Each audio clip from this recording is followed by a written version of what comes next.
Hello. What's up, everyone?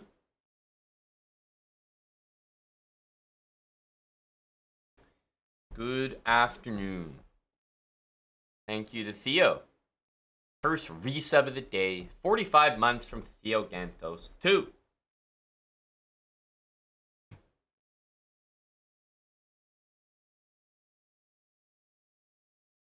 Good afternoon.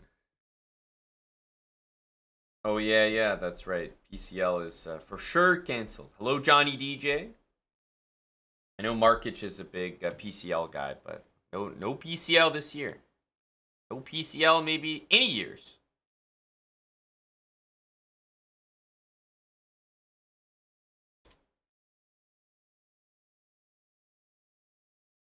Got the announcement in.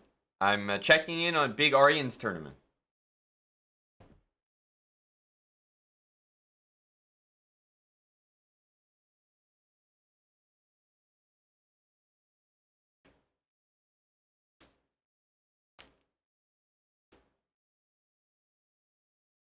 Connecting to server.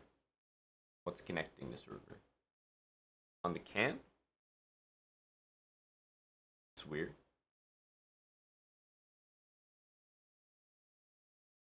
Maybe our stream with Valentinian did something.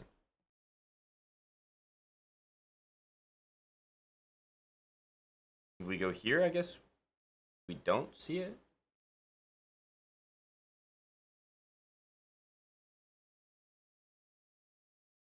Yeah, I don't think it has to do with the cam. You know what it is? I know what it is. It's the chess.com. Every time somebody, let's say, signs up to chess.com with a with our link, there's a little alert that pops up. But I guess their alerts aren't working, so that's why. Because now it's gone. I took it off. Thought it was my cam for a sec. Like, what the heck? Valentinian do something during our puzzle stream yesterday?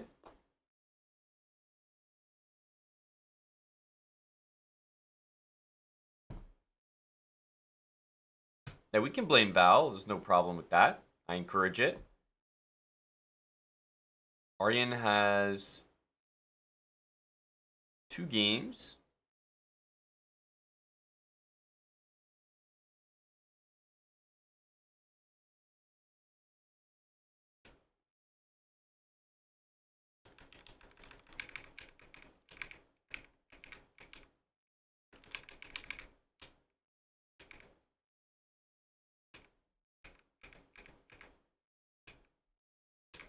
I feel like the guy playing with the white pieces, like, truly didn't play that poorly, but I don't know about rook a1, rook c1 here. The heck was that?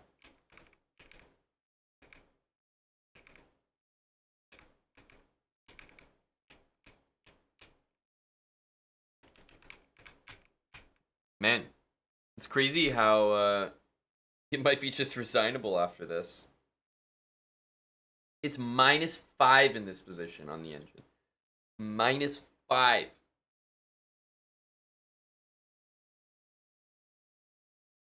Currently, you're not even down anything. Like, you're about to lose a pawn. But this is -5. That's called, just getting ground down positionally. Outplayed. Well, it depends where they go, Tim, because for sure, queen d2, I would consider bishop e4, just with the pin there as well. But, I'm a queen trade guy, so I'm always looking at stuff like that. Queen d2, queen c3 looks pretty damn good with knight e2 check and e4 hanging, so I say I don't think you could go wrong here. Don't think you could make a mistake.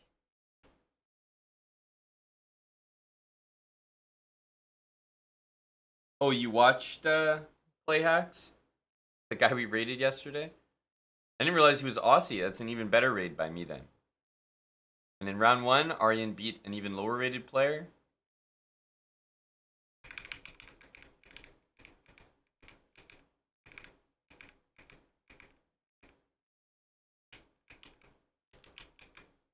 c5. Oof.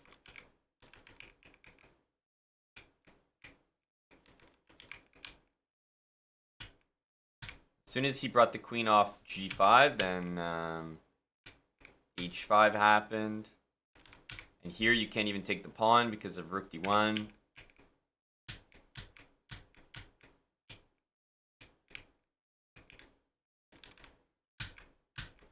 Oh!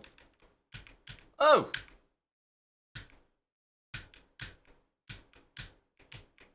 Oh! Oh! Young Arian with the double brilliancy into the victory.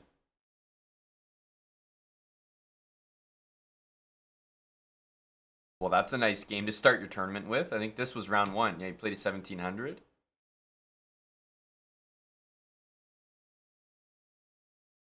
That was sexy. Because if you go queen h4 first, maybe with the same type of threat, you have to remember, first of all, it's not checkmate. So I think black could get away with this and run the king. But also, rook h6. And if you take now, this is definitely not as good. In fact, after rook takes rook, you might not even be winning. So the order really matters there. And then right now, he's... I guess he's playing this game against the fellow Canadian here, who I know.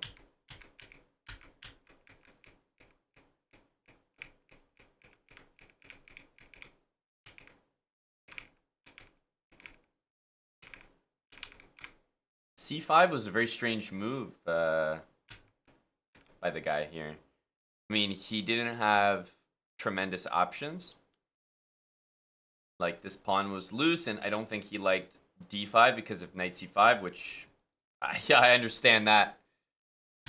But yeah, giving up the pawn there does not look like it, especially with knight e6 coming. Not many playable moves here.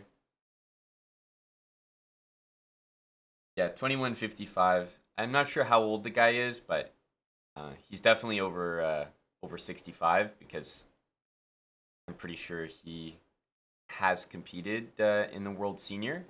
So yeah, he's an older gentleman. I think he just has a good time traveling to like very like warm and beautiful places to play chess at this stage. At this stage in his life, that'll be me. I'll be a 2100 GM, just traveling to Portugal for a game. You know, maybe down south. Living the dream, baby. Now, even more important than Dr. Lord Mayonnaise's return is the return of GM Hikaru.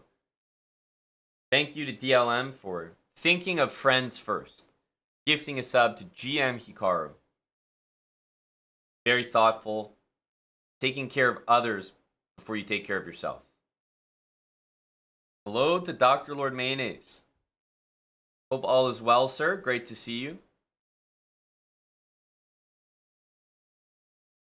We've been experimenting with some various TV shows from viewers lately. That's what we've been doing in your absence. I've also been... I mean, basically, I would say your absence has almost been kind of like a prolonged spa day for my ears. So I've been enjoying that. Yeah, just so many things, really.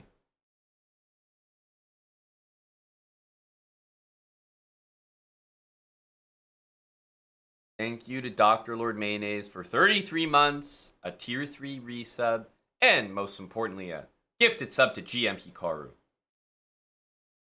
Duelster, thanks for the 28-month resub. Gotta get tickets to the run for the candidates. Duelster, yeah, that would be a great trip. It's candidates is definitely confirmed in Toronto. Eric and I will certainly be a part of the, fan zone broadcast, the event in some way. That's already in the works. So that's another great meetup if you guys want to think ahead and plan for a nice trip. Toronto in April. Weather should be a little bit better. Candidates tournament is literally like pretty much all month. Like it's basically all April.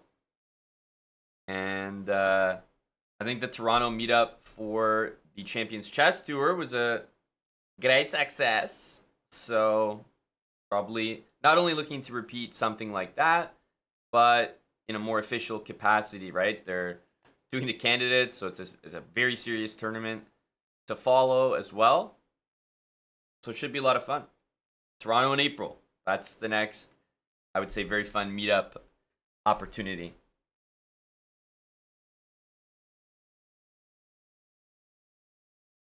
That's right, Salty. Gotta, pencil us in.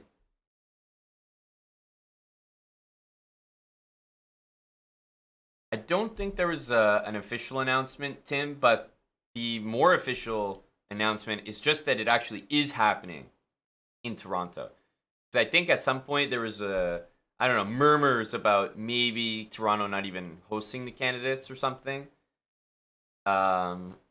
With the, Russia relations with FIDE. So I can say those murmurs are quelled. So it will definitely be in Toronto, but I don't think there's been any official announcement. Main card. Thanks for the 5 subs. Main card IO.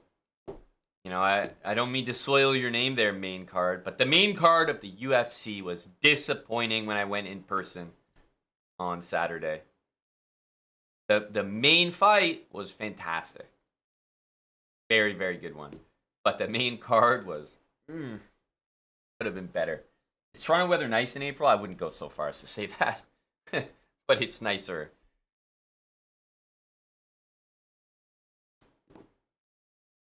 I really don't like spring. Like, I just don't like rain, wet, like this type of weather.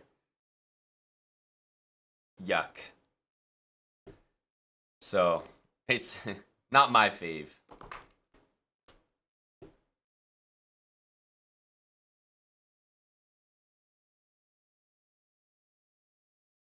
That's your conclusion, main card? You watched those fights, and your conclusion is that guy's bad? Malott was trash. Barrio was terrible. The ladies' fight was underwhelming. I feel like he was the only guy that we could rely on.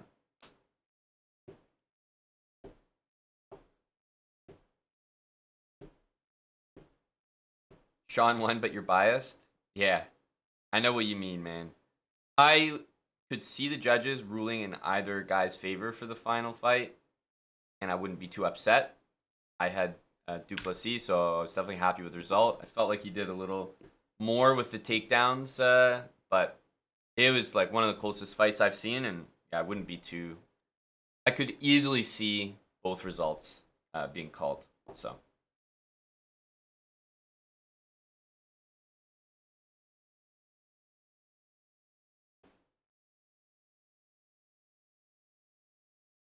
There's always the thing that you usually have to do a little bit more than 50 or just above 50% when you're the challenger as well.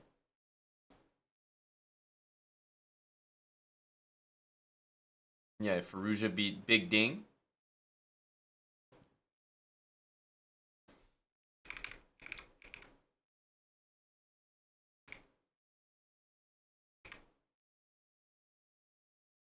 A chess fight against GSP? You mean chess boxing or chess UFC?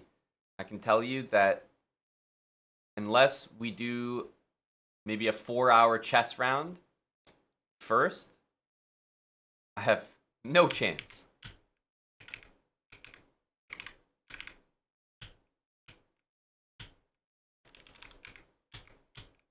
Some great energy here.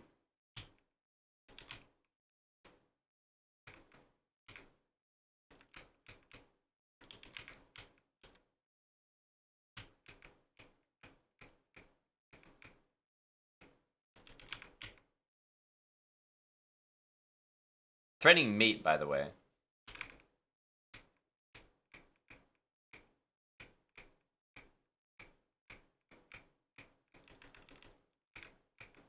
Okay, trapping the rook. This is quite the game.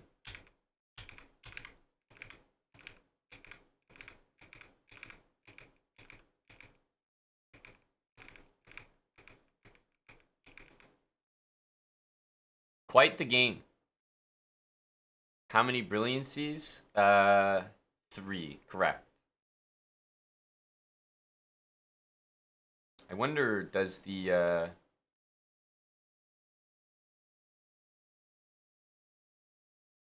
is this the game review? I guess this is the game review? I don't know. Usually they have like a different look for the game review. Like I see the accuracy, but where's the thing that counts the brilliancies and best moves and such? It was 3 brilliancies.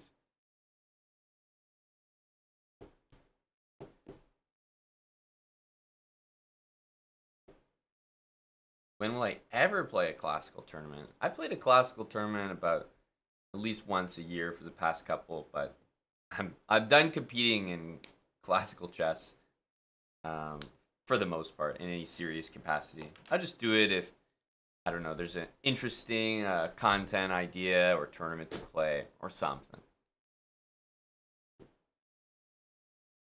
But otherwise, I have no desire. It's because of all the prep involved. It's because it doesn't make any money. It's because it costs money and time to do. It's because I'd rather be streaming and making videos, both for my well-being and for my personal interest. Yeah, so many reasons. Endless, in fact. Competition's very strong now. There's like all these like cheating worries. Everyone is so talented with the amount of resources that are available online these days. I'm extremely happy to not be competing in chess in the current state. I feel like it's so much worse than when I was playing, but not my problem. Not my problem. Happy to be out.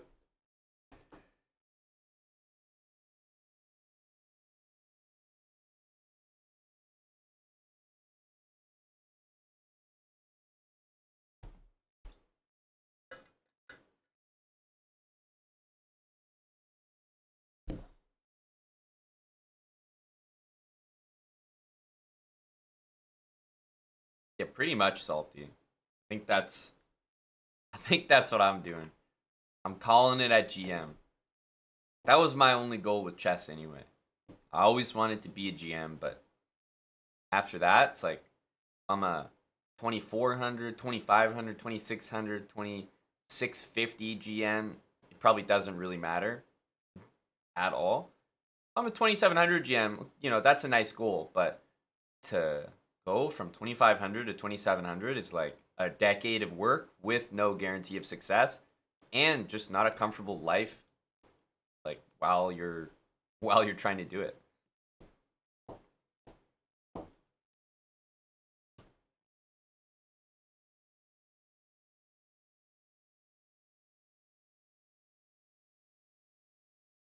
Will the beard be back? No. Not in the capacity that it has been before.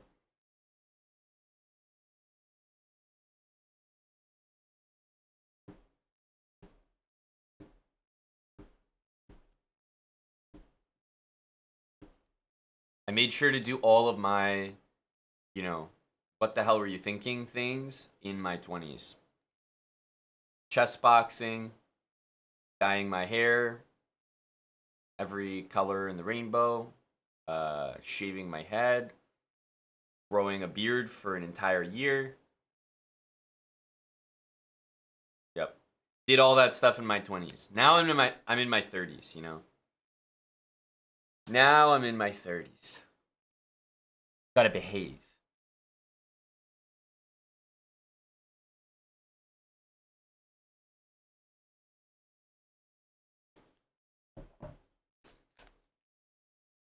That's right, Tim. You know, we had our fun. I feel like you got to behave in your 30s and maybe a little bit in your 40s, and then you can have fun again in your in your 50s and up. I'm in the behave yourself period of life right now. Knight takes bishop looks like GG and well played. I assume what's going to happen there is queen takes rook, and after takes king here, king takes. It's two rooks against the queen. I guess there's queen d7 there. So instead of king takes, maybe black will go rook back to e7. And the knight will actually be trapped in there. So yeah, if I was Arian, I'd probably do this because I know that it would simplify everything. It makes it really easy to calculate. So yeah, rook e7 is going to be the move there. And you are going to play two rooks against the queen. And the only thing about this is, I don't know, I would get a little concerned here that I might not be winning. I'm like, ugh, man, like, the rooks are going to pick up my pawn. I might struggle to win this, whereas, I don't know, move like rook e2 and rook e1 could be a little more reliable. But I have to say, I'm the type of guy that would always be looking for moves like this because they just seem easy. Like, very reliable. Gets the pieces off. There's no way I'm not winning that. But it depends on your preference, how comfortable you are playing with the queen against the two rooks. King is open there, and there's weak pawns. Plus you're up a pawn, and it's a pass pawn. So it should be enough for white. Arian's been a chess bra for a while there, Thulster. I was actually saying recently, Arian has made like the most trips. He's streamed the most. He's done gym classes the most. He's been in the chair the most. He's visited us in almost every chess bra house we've been at. He's been a regular visitor and regular bra for a while. Exactly. There you go, Gob. You see? Not going to catch me doing that in my 30s now, are you? That's how I feel as well, Mapsy. I think there's maybe a little bit of a difference for men and women. Like, I don't know if women enjoy their 30s as much as men. But I feel like the 30s are like that. Those are the best years for men. 30 to 40. I usually hear that the 40s are the people that I know who are over 40, or maybe even in their 40s, have usually said that their 40s are their best years. Most of these people are like people who've had kids. So, yeah, I've definitely heard that 40s are notoriously the best decade, but I haven't hit that, not yet. But I definitely know for men that you approach a point in your life where you have the most, like, you know, financial stability and I guess freedom to live life a little bit better than you did in your 20s once you hit 30 plus.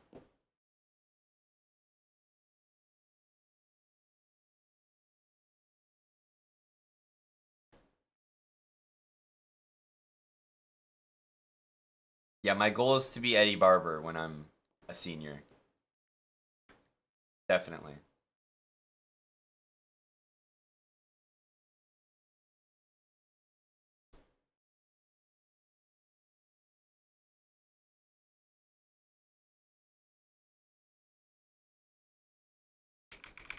Yeah, Arian did rookie too.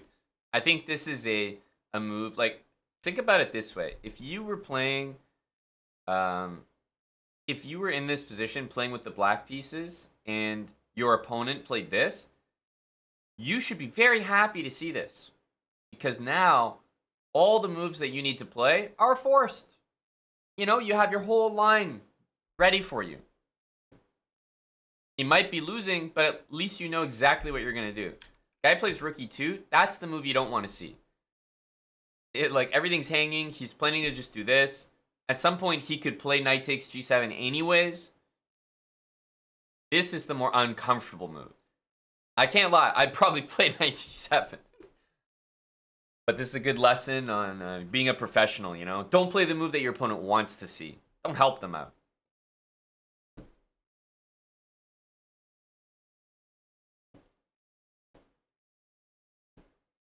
Or Yasser. That's right.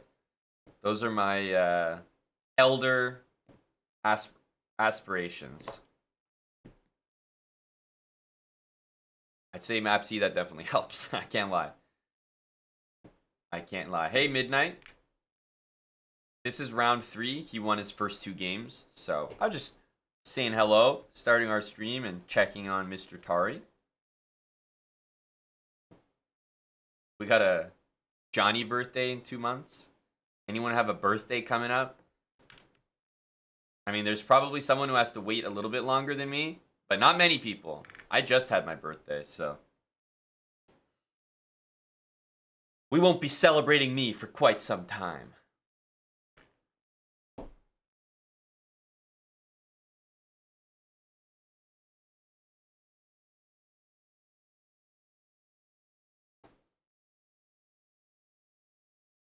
Today is your birthday. What the hell? Well, thanks for sharing with the class. Happy birthday. I do have to remind myself that, you know, when I'm speaking to an audience the way I am right now, just based on the amount of people here, the odds are it's someone's birthday today. And yet somehow that always surprises me. I'm like, is it anyone's birthday? Someone's like, it's mine today. I'm like, what are the chances? It's like, they're actually pretty high. Actually, very good chances.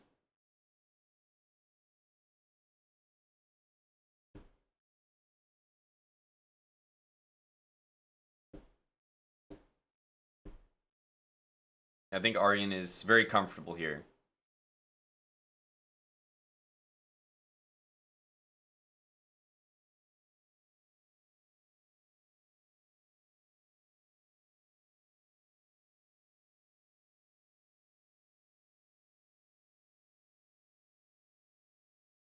It should be that way, Gus Magic. Paul JB's coming up this month. Okay, very nice. Couple days. Maybe we can get Paul banned in marbles for his birthday. I'm sure all we would need to do to achieve that is just run a race.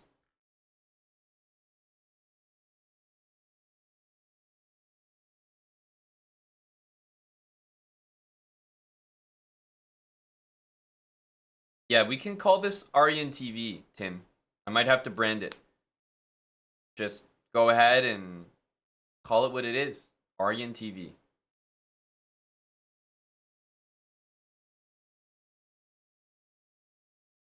Arian doesn't know it, but we're using him even from far away. Anish, Gukesh, and Mr. Reza. I don't think they're in round 13 right now. What are they in? Round 9 coming up tomorrow. They have a rest day today. And then they have one more rest day. Yeah, one more rest day on the 25th. And then that's it.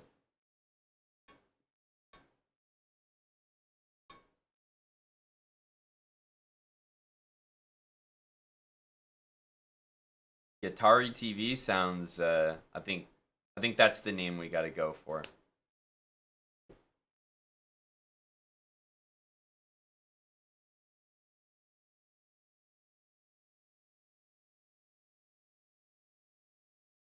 Benjamin Haldorsen is also I guess he's won his first 2 games. Perfect.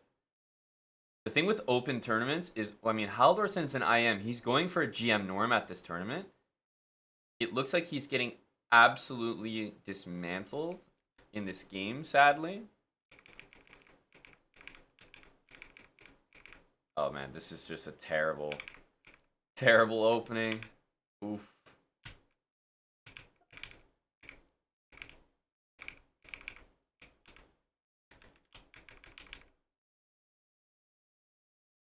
But he's going for a norm, and the annoying part about open tournaments is like look at his opponents.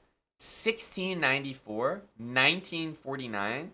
Here he's playing a 2145, and unfortunately he's not even getting the result he needs based on what I'm seeing. He could miracle win, but let's say like best result seems like a draw, and that would even be like total luck. So let's say he even beat the 2145, then finally he would have a tough pairing, but the average rating of your opponents is so low already. So you need to just like to make norms in open tournaments, you gotta have like tournament of your life kind of like you just have to start super super well. You can't afford to have like a loss early because then you'll be playing like 1600s the whole event. It's quite annoying. So like let's say he loses here against 2145, he's probably going to play like an 1800 next round. He wins, maybe he plays like a 2250. Let's say he wins, then he might play like a 2400. And then by that point, you're already in like round 6 or something of the tournament, and you're still not even playing someone that's higher rated than you. And you've got to win like almost the rest of your games. Plus, you still got some GMs coming up, and your average rating will be like 2100, and you need it to be like a lot closer to over 2400. Very tough this grind. Hey, Buck81. I don't think so, Coffee, but that's definitely like I think there might be a few situations where maybe Blitz or Rapid was online rated. General answer, no. But that's gonna change, I'm sure, very soon. You just have to find a way to trust everyone, right? How are you gonna be handing out FIDE rating for online events when you've got people with access to engines that it's just almost impossible to like verify? Until you have like a person literally in everybody's room, like a proctor, monitoring every single person for an online event, or have the online event take place at a location where you're playing on computers. But then it's like, why have it be an online event? At that point, just play regular chess. The point of the online event is supposed to be you can play from around the world, but then you got to get some sort of like verification system in place. I don't know, but that's definitely where the chess world is heading to, for sure.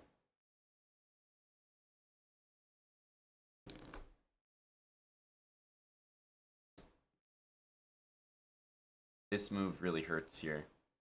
Like this one, at least there's a pin here, so I think you could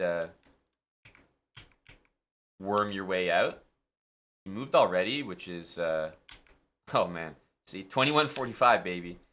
Yeah, queen takes seems to make more sense because now there's a real threat to the queen, and like takes knight takes hits the rook, and we've still got the threat. So I mean, it looks like how could you possibly not play queen e1? It seems so easy, but okay, he takes this way.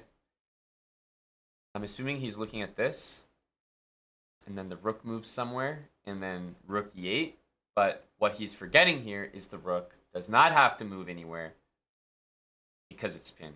So he's probably going to play queen d7, and normally if a lower rated player who's down on time misses a move like this, and the eval is not so bad, I would be willing to say most of the time that the guy with the black pieces is probably not going to lose this game. Once I see a move like this, which is pretty weak, in a critical moment, then I'm probably feeling like, okay, IM's probably going to save a draw here. But we'll see. Oh, Martin, thanks for the 32 months. I'm definitely hoping for a draw. I think that's the best he can do here.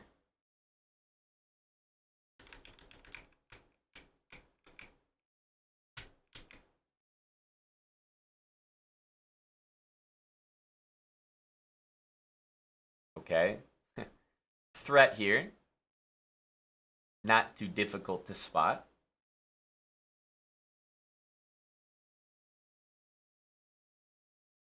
Yeah, I heard about that Lee Chess event where they banned everyone.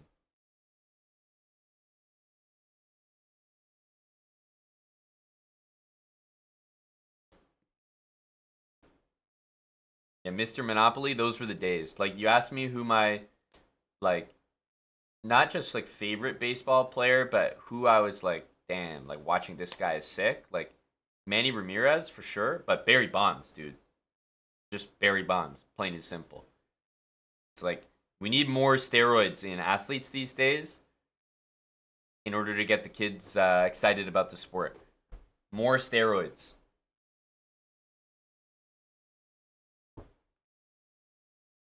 You know, who's a lot of people's chess hero or, a person they look up to in chess?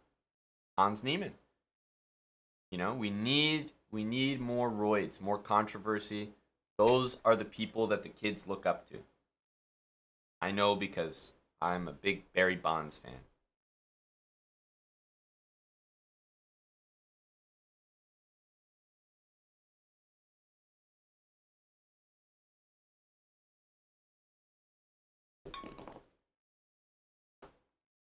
You say that in jest, Hella, but at some point that's going to be a reality. It's going to be so easy to cheat that they're going to be eventually be like, you know what? Let's have a tournament where everyone's allowed to cheat. And why don't we call it the chess.com Daily Championship? Thank you for the 3 months, GM Smurfette. And SJ Smith, 1247. Thank you for half a year with us.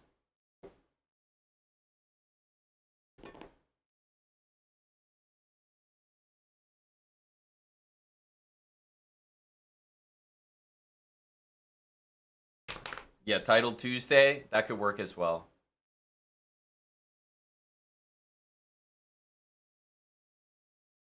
Looking good for Buddy Arian.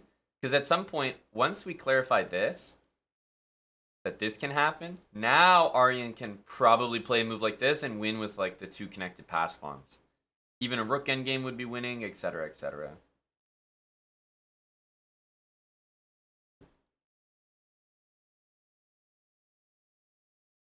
We need Mr. Haldorsen to survive here.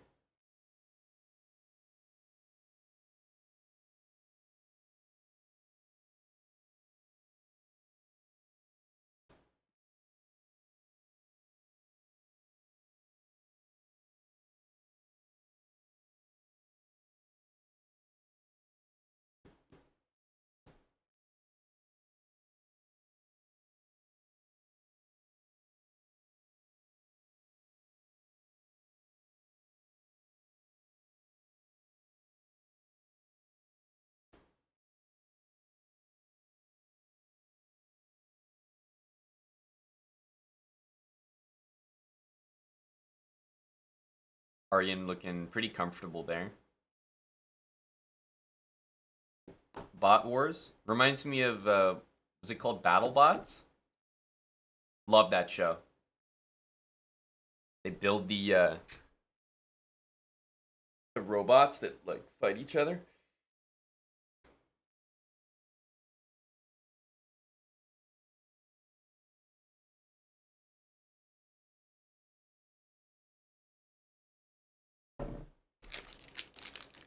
If that's the case, Gob, I think I've been downgraded. Not just not human, but like subhuman. Because he was like, yeah, no, he's fine. It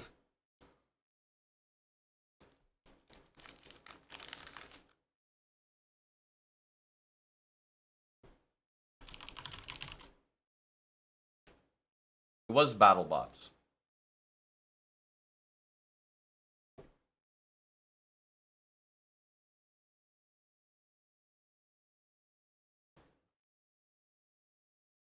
Hmm. Yeah, stuff like this. Did anyone watch this TV show? This was actually like my whole childhood. This was so sick.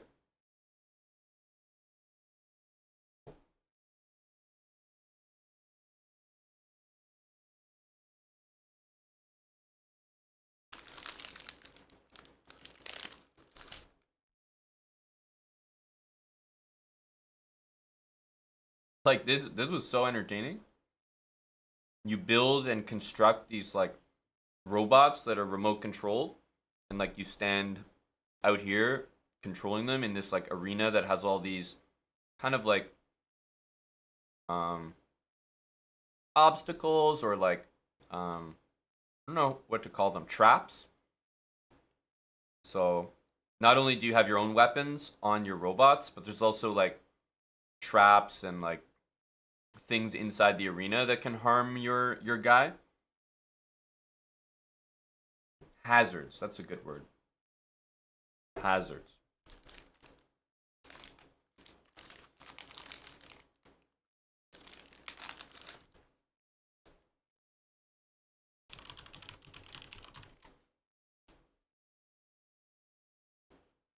So the thing about Takeshi's Castle is,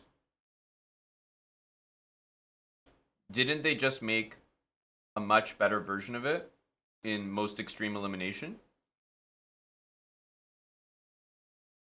Because Takeshi's Castle was the serious one, and then Most Extreme Elimination was where they dubbed over top of the entire show with like hilarious commentary.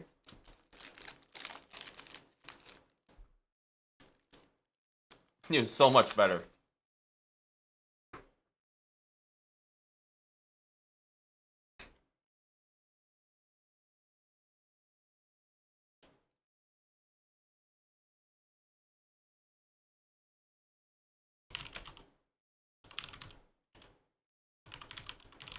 But yeah, Most Extreme Elimination. Wow, I typed Most Extreme and it reminded me of of a great movie. 4.2. Yes, Most Extreme Primate.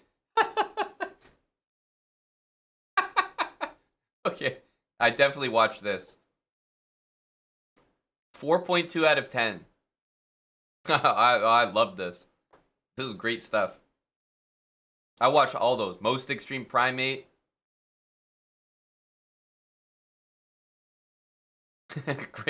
Great stuff. Miss Frizzle, the Magic School Bus, Air Bud.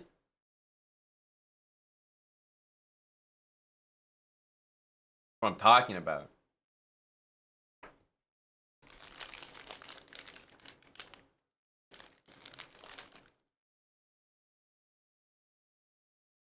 But yeah, Most Extreme Elimination Challenge. Hilarious.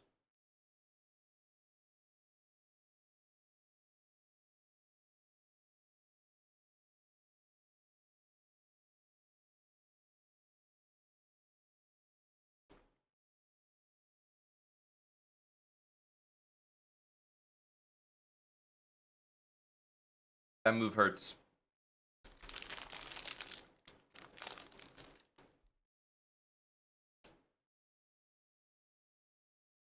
How's Benji doing? Is he surviving?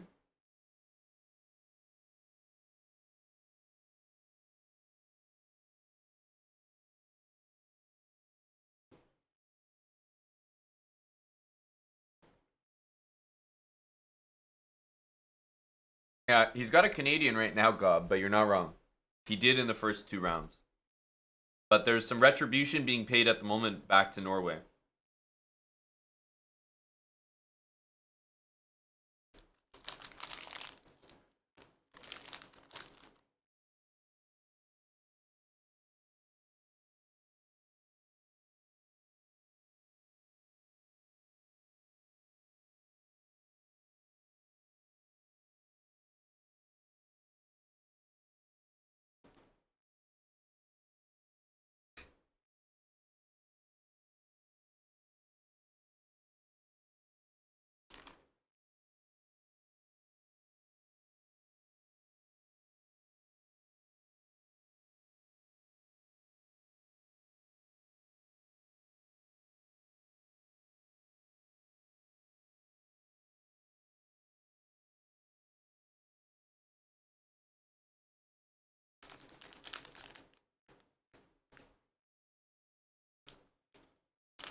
Got to get one chess game of our own in on Chess TV. Just one. Keep appearances up.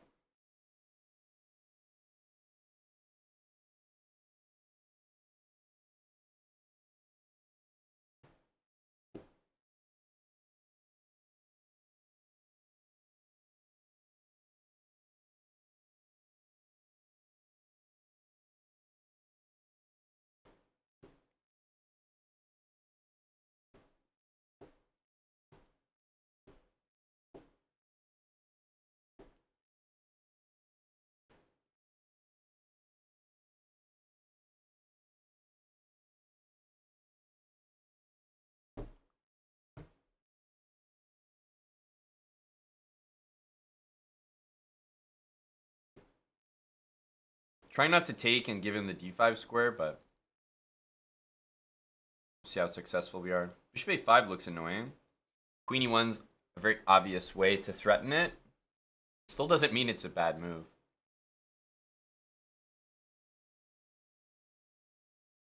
I think he wants to do this.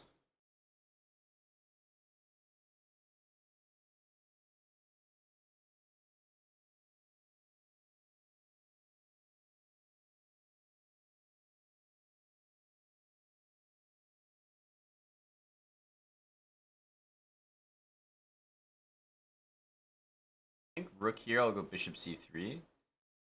Here we have d5. Bishop c3, and then maybe I can threaten bishop a5 later in the game. I don't think I'm going to go for it right now. I don't know if he's trying to play bishop b4. Seems like maybe, yes.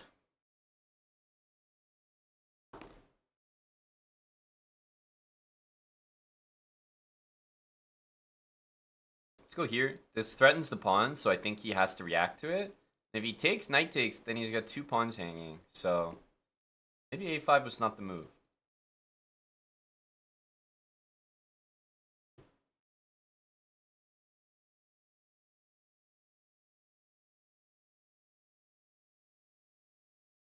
Okay, he does go here.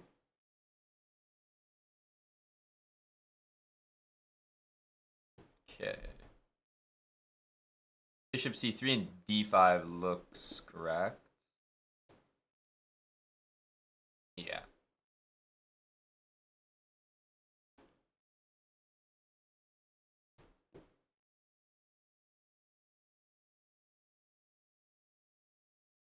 Takes here is no good, so he's got to take back. We take. He can go e5, but that looks really, really bad. He does have this move, just it's kind of annoying. Probably have to go here.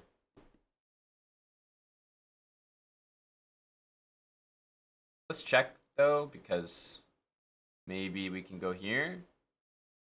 Takes e7. Yeah, he has rook a8 there.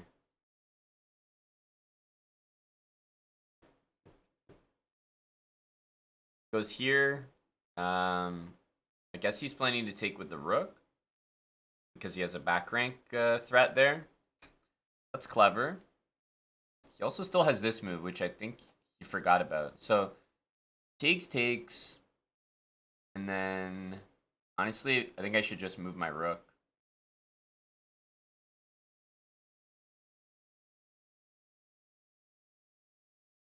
So he'll go bishop c5, obviously, and let's just go here. And try to play knight against bishop. Also, he has some terrible pawns. That's pretty much what we're going for here.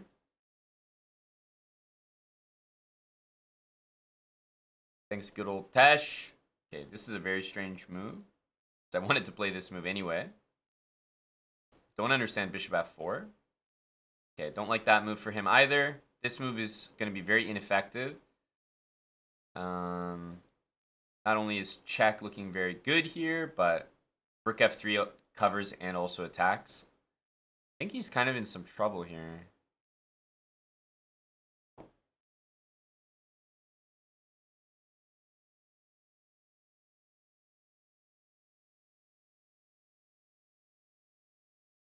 Okay, let's go, like, let's really go for it.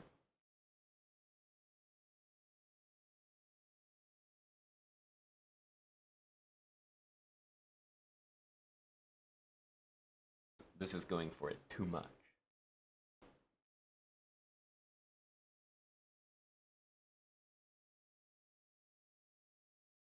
I don't think he can take. He can go here. I'll probably drop back with the knight. Annoying.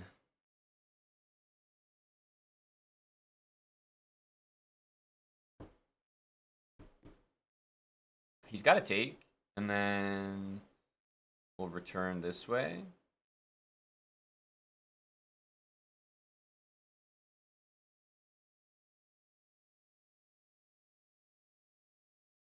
We want him to go here.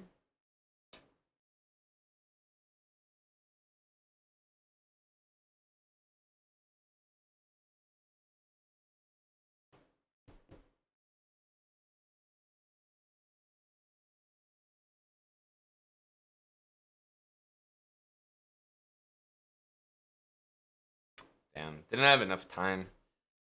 I think I played it really well, but I got low on time at the end, and I couldn't really stop mate without blundering the knight, and at that point, I think I was just going to flag.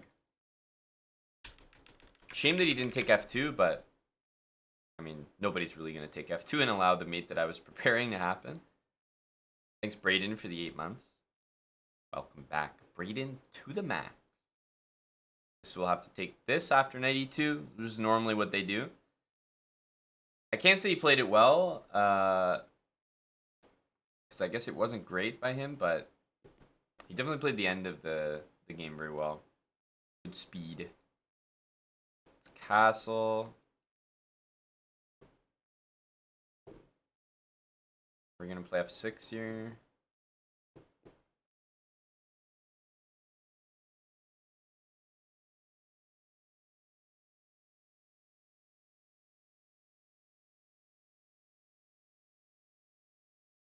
Okay, let's remove the knight immediately.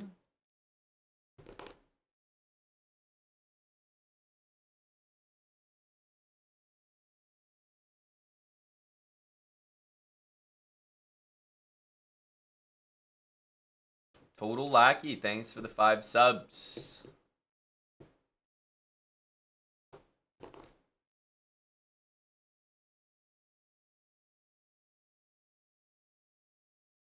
Yeah, my issue with knight f5, I think queen trap, was that I wasn't sure what happens on rook takes f2.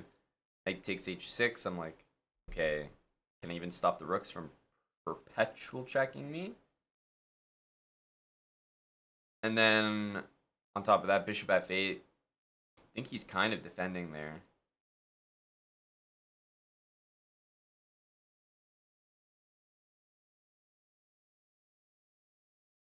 So let's see what happens here.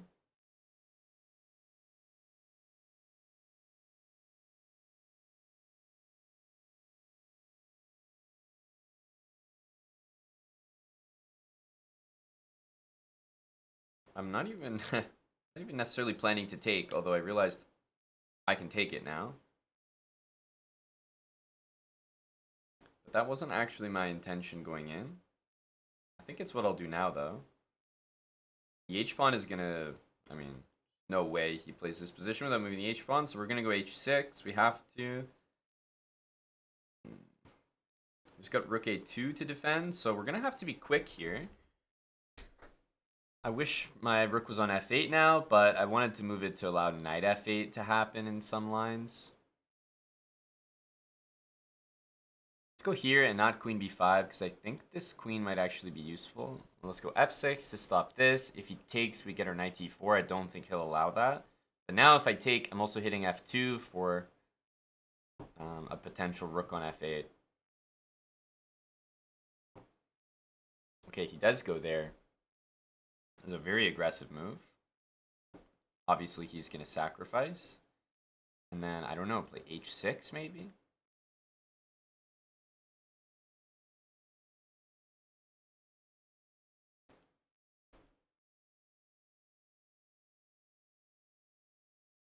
So I think I'm going to take and just go rook here.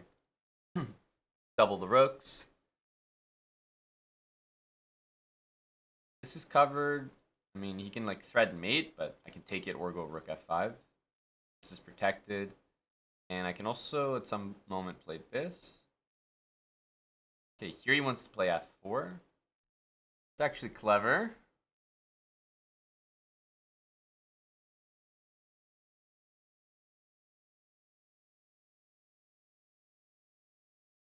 Guess this has to be taken now. There's no way we can do that. Not comfortably. Let's go here. I didn't even consider that he could be going knight there. So I probably should have just at least forced him to play f4 and then continued after that. Okay, let's cover everything. I'm going to play a4, a3 now. Everything's protected, I can't lie. I have to be careful of some like sacrifice checkmate things, but his pieces are kind of tied down.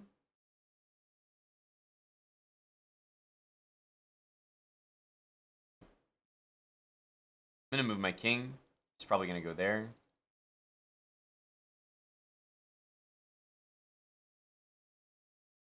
This will be a useful move no matter what. I'm still threatening this.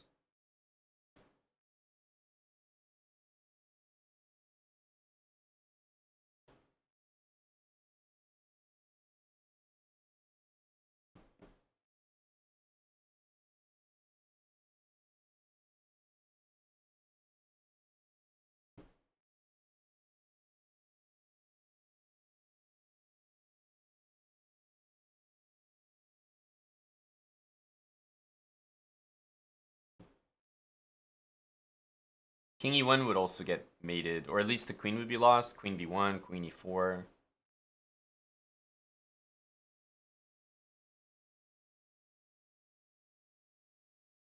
Forgot we actually have a reasonable rating here to protect.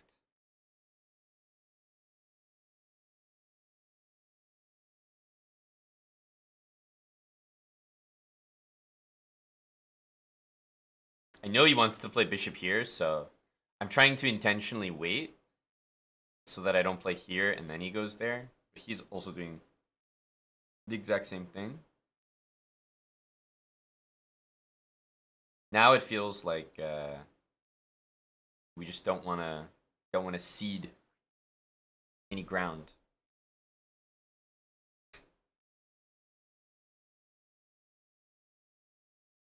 I don't mind takes now because the queen is on the file. We want to bring the knight in. This is the move I'd expect from him next. Assume he's going to go here.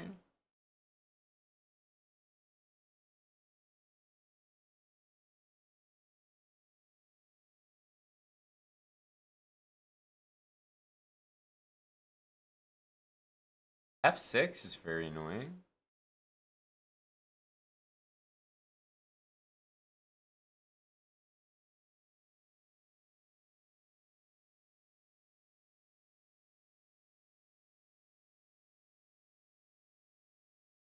I do this just to make him think we're making a real attempt to keep the bishop. I actually don't mind trading the bishop now. Let's castle. Need to castle.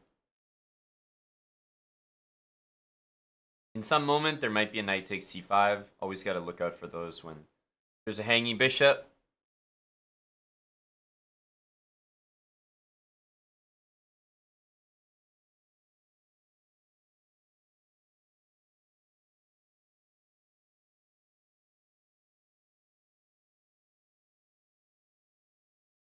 So this square and this square are going to be tender for both sides, meaning like if he could, I don't know, if I play king g2 with my knight here, king g2, he goes knight g4. He's kind of threatening in some ways knight takes f2, knight e3. Same thing here. If I like take on g6, I might be threatening knight e6.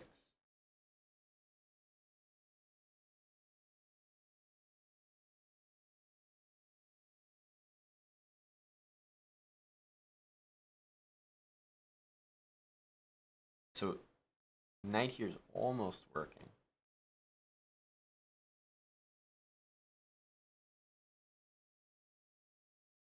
Let's go here.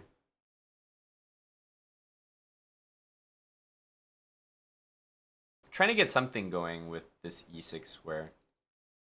Can't see anything at the moment. Rook e1 is a good move to play. Also f3. Yeah, he's going to take there. We can actually take with the queen, maybe. I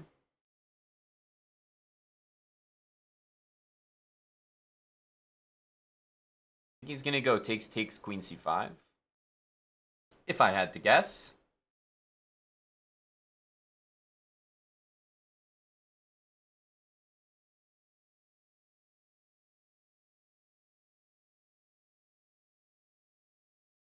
Definitely this way.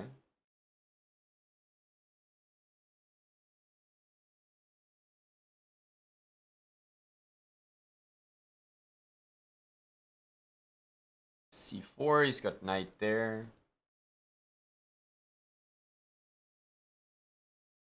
I mean, c4, he can take it. Let's start with that.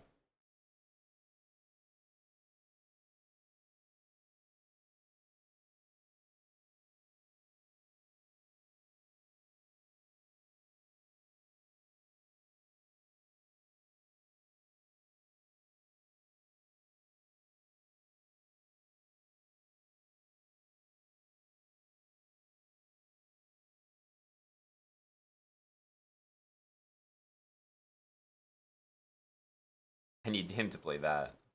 That would be great.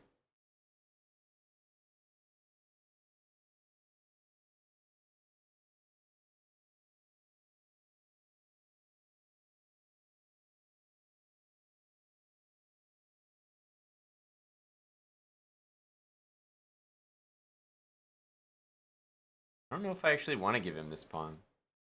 Might not have been very smart.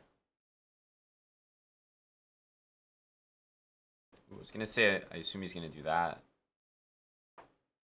Yeah, he's playing it well. Let's go here.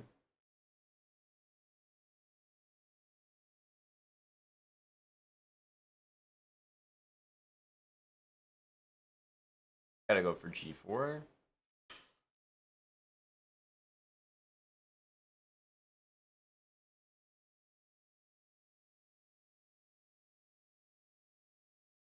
Gotta keep going for this, but okay, now at least we have this. If he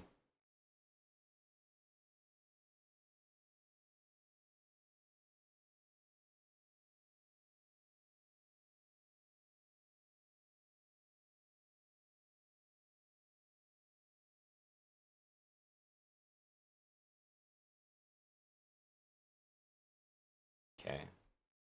Nice mate there. I guess I could have always sacked the pawn, sacked the queen for the pawn, so I didn't think I was gonna lose once he traded rooks. Okay, if I have no time, it doesn't matter if I think the endgame with king and pawns is good or not. I know for a fact that I'm gonna lose in a rook endgame easily. So I think in those situations, trading rooks is just always a big mistake.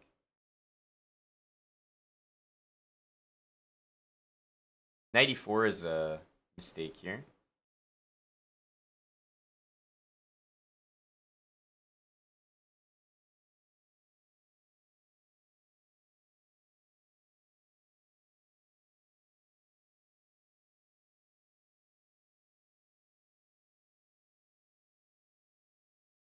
Probably gonna go here. Yeah, takes. Now that his queen's defended, I don't have bishop takes h2 or anything like that. I think I'll just go here though. I don't really mind this. He should still take though. No doubt about it.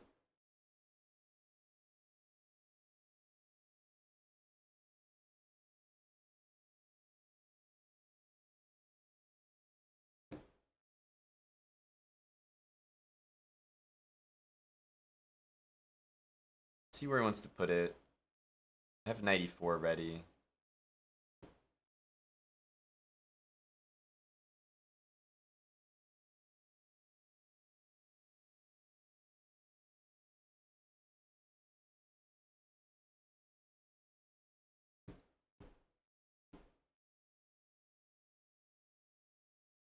I think I'll take with the knight. Queen b5 is a nice move by him.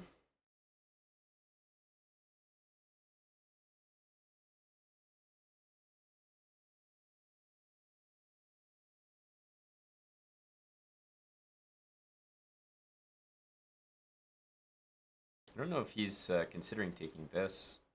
Kind of seems like he is.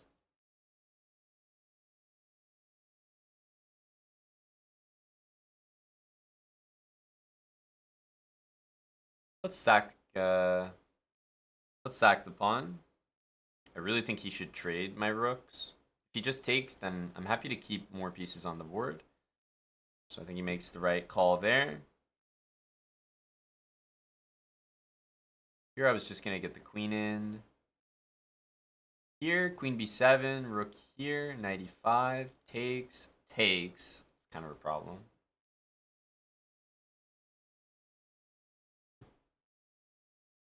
So let's go here and rook f8 if queen b7.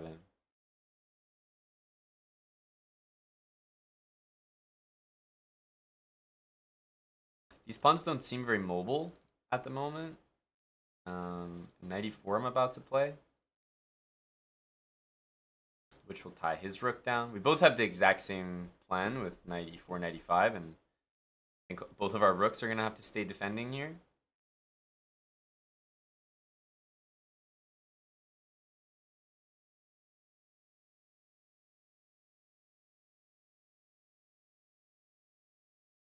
So we'll hit the rook. It feels like if I just go back, like we might be...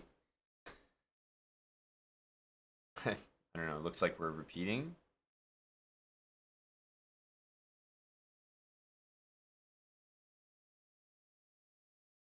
Kind of hard to do anything different because a move like knight b3 brings the rook down to, I don't know, a7, a8. I do want to play for a win though, so that's why I feel like this position is uncomfortable.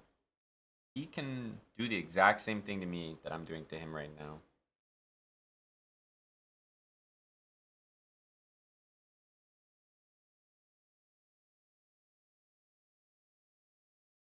Let's go here because I feel like I still have this draw if he goes down here, so I may as well explore what he might do. Yeah, if he goes back, I guess here I'm putting myself in a nasty pin. Yeah, we gotta go for something. So I'll go here, try to get to e2. Then he's got checkmate problems to worry about on the h file. That'll probably scare him a little bit.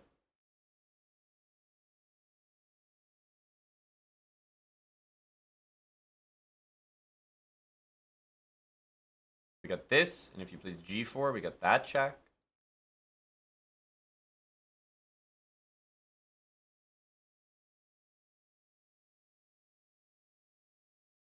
The nasty thing is after this, I don't think I'm going to go knight here. I think I'm just going to go queen here. And I don't really know how he stops queen h4.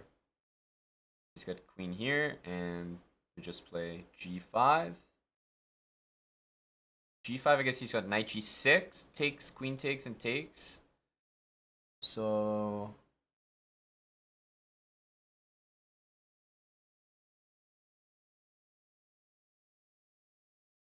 So let's first actually go here. There's knight there as well. So let's first go here to attack this. That's mate. You'll have to bring the rook there. Now we can play f6, which threatens mate. He can't go knight there, and he can't take here.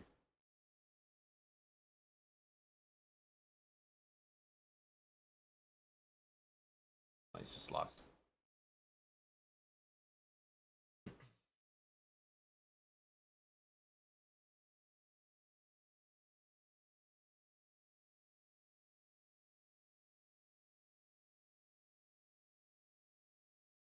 What happened last time we played this? Oh yeah. Oh yeah, this.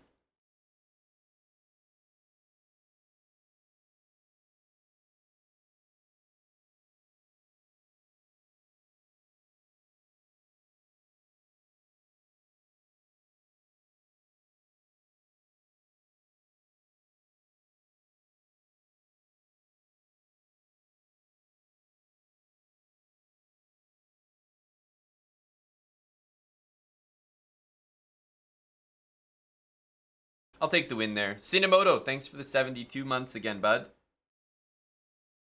Thank you, Cinemoto.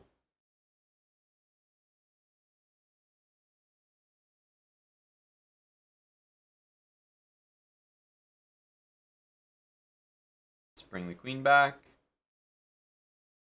Rook here. I like to have these two squares available for my pieces. He had to play knight takes because I was going to play rook takes e4.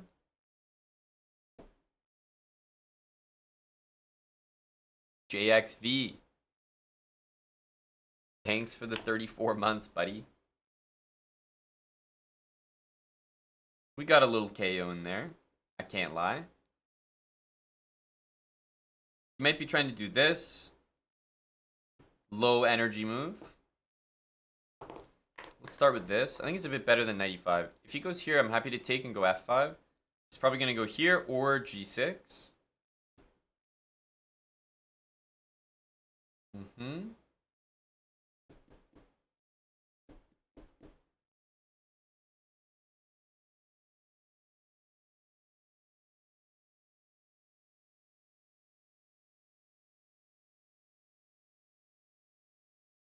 Maybe we can go f5, f6, queen e3.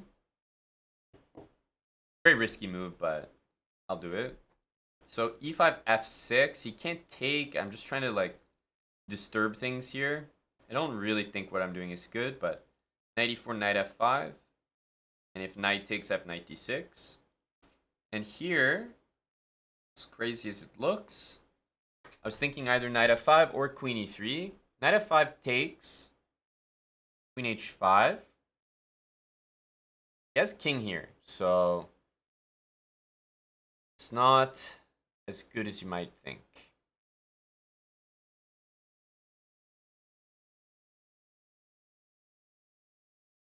So yeah, I think I'll start with this. Knight here, queen h6, knight takes, and knight f5 was my other intention. Yeah, and I think this is going to be the same thing, except now I don't even have to start with queen h6. I think I could just play this because it can't be taken. Knight d6 is a threat. He's probably going to have to play this. Takes, we have this. So yeah, I don't see anything better than this. Because if he moves his queen, I don't know here. First of all, I have knight there. But maybe queen h6 is also an option. Yeah. Queen here, I don't think this works. You can play queen takes, but we have knight e7 there.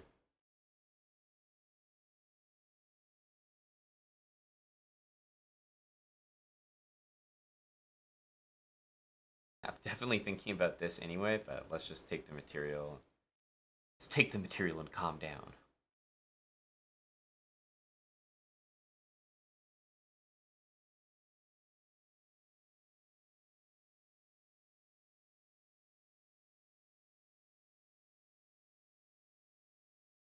Okay, let's bring the king.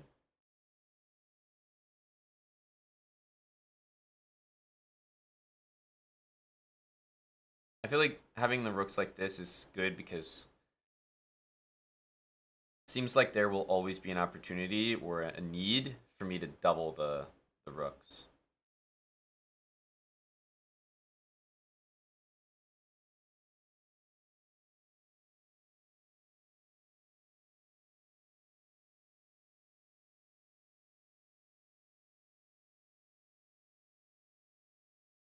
Still a very tough position to play, no doubt.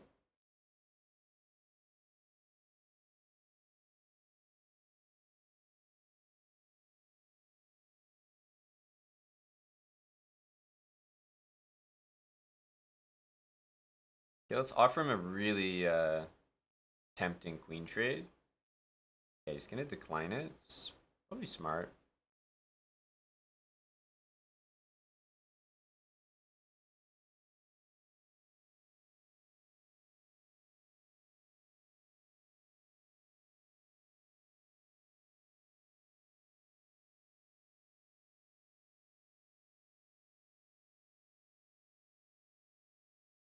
I almost had rook h8 there, which is a really cool tactic, but doesn't quite work.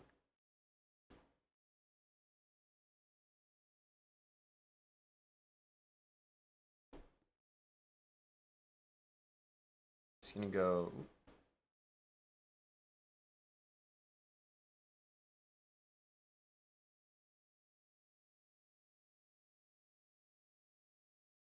Oh, he played knight there.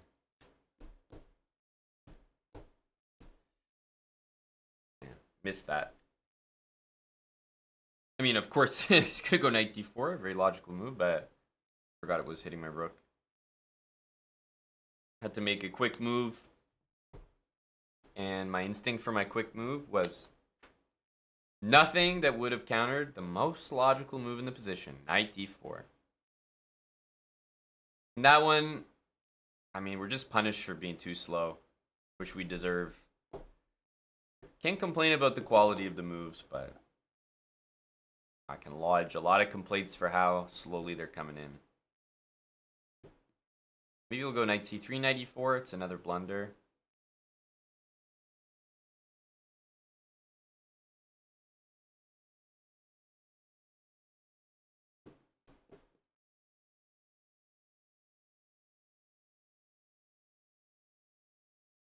I can like check him and go back and forth, but unfortunately, I've played this position enough times to know that there's not really anything for me there. I'm going to go here. I'll invite him to take, and I'll long castle and play rook g8.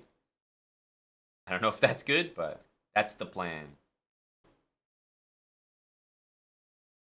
Looks quite tough to stop or do anything about.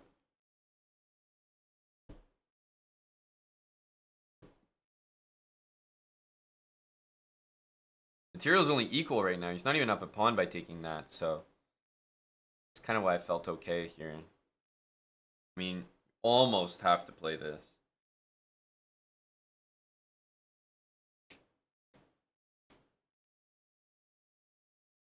Okay. I mean, what do you got in store for me here? Queen h3.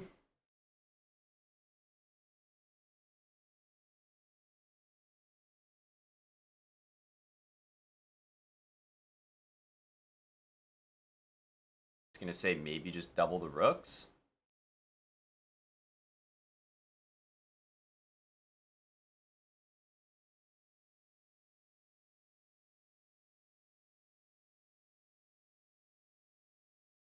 I can do that.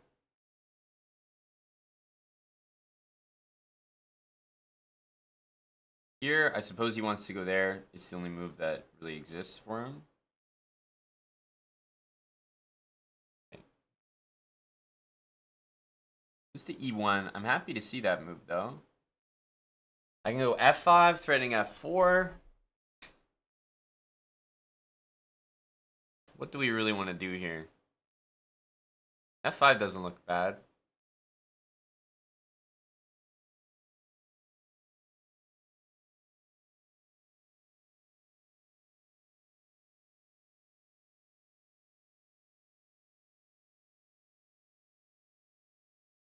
He's zippy. UFC was great, man. It really was. Good experience. Bishop here, I guess there's knight d3. Just keep bringing the pieces. I'd like to go knight h5, knight f4. We're not going to be so lucky. I assume he's going to play b3 because, I don't know, you kind of have to do something here.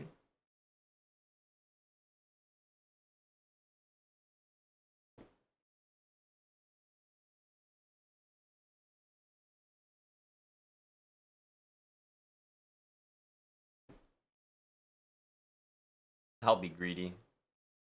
Need to get my king out of the way. Latinum Blonde, thanks for the 42 months. A tier 3. Cheers, Latinum.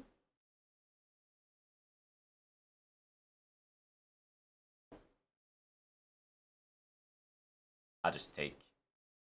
c5, maybe even knight d5. Takes.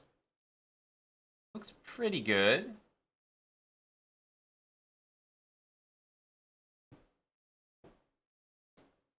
We're just going to say that somehow it's working. Because we can also go bishop g3, no problems.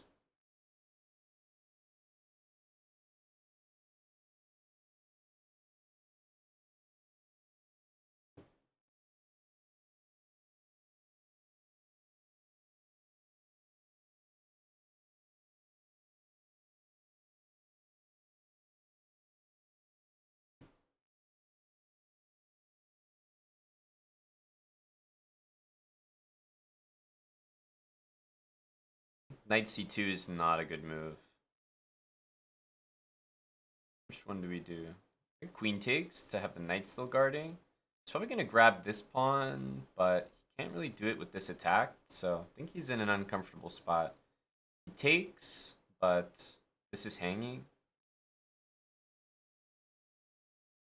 I think this is the simplest, because this is pinned, so.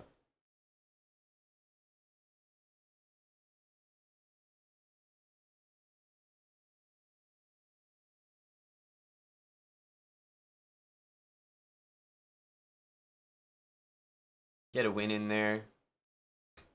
I'll play e4 here.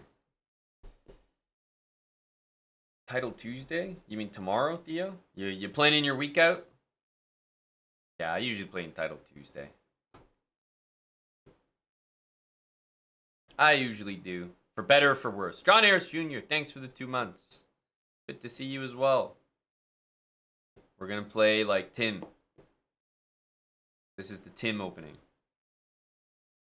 No one played it before Tim.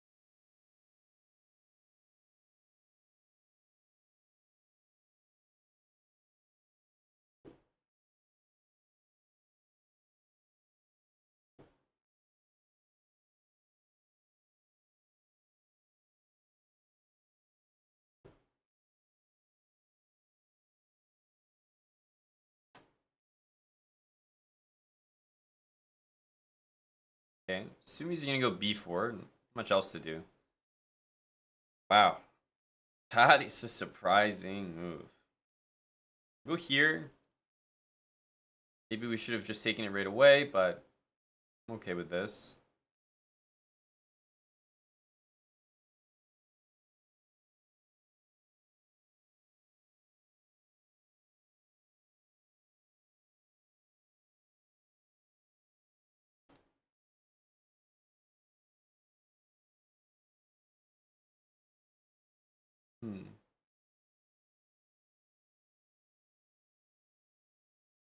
Queen on g4 seems very decent.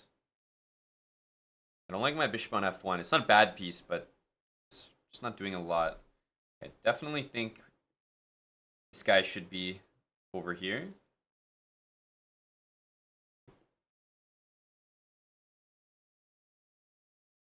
Bishop h6 is the immediate threat. He might go king h8. And anyway, bishop h6, he does have bishop f6, which he's actually just going to go ahead and play.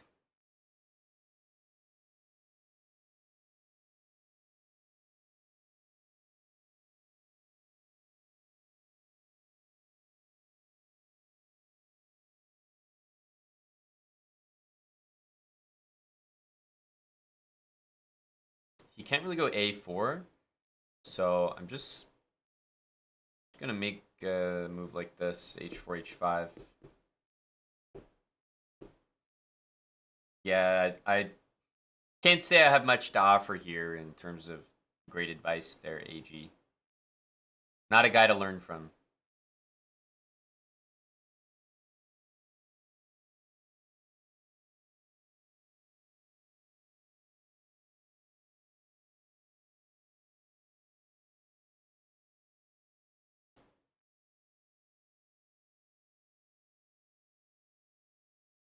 I think this is a good square for the knight.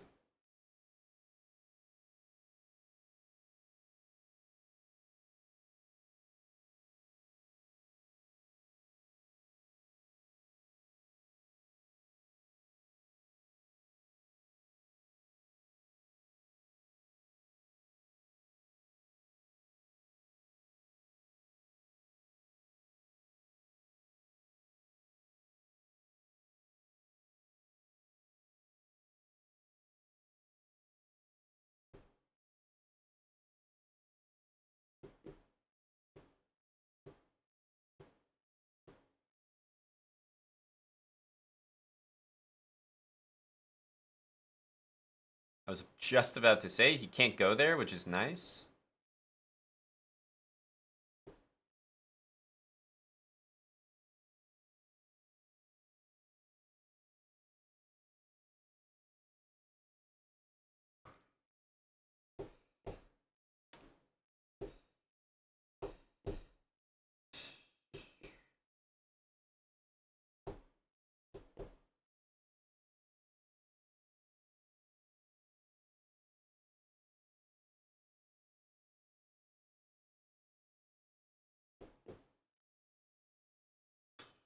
Allowing the knight to get to d4, like, obviously we didn't mess things up completely, but just totally unnecessary.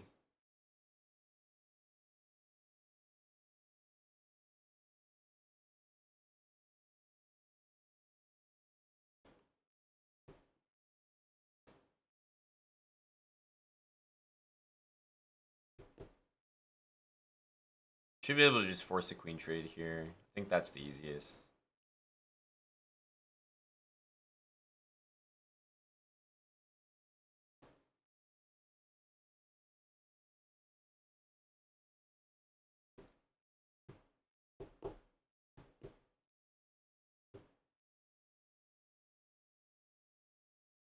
We'll play c5 as well.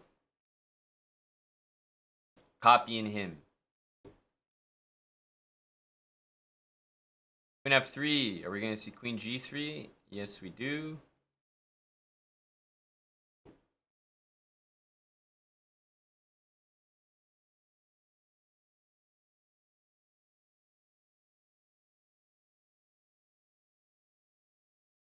I never actually knew what to play against queen f3, queen g3 because there was just this understanding that that white was doing better after queen g3, that white's just slightly better, and it's definitely true. White's a bit better here, but then I saw an Indian GM, Aravind Chithambaram, and he played in a very specific way.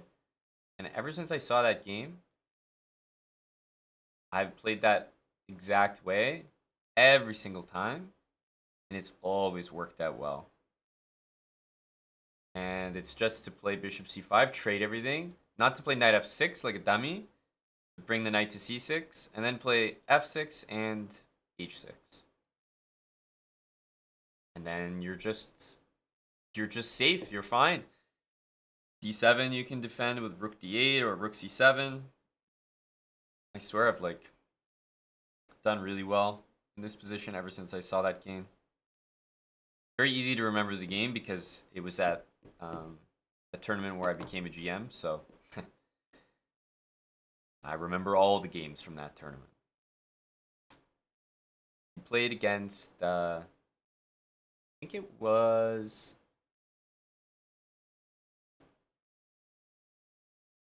Yeah, there were two back-to-back tournaments. And I think he had a game in both of them, but I think he played Motilev. So, London Chess Classic 2017. Okay. And then Sitges 2017. 93. I mean, let's see what he's going to do. Rook there. I'm wondering about takes, bishop takes. He has knight d4. Then we have rook c4. And he has rook e1 though.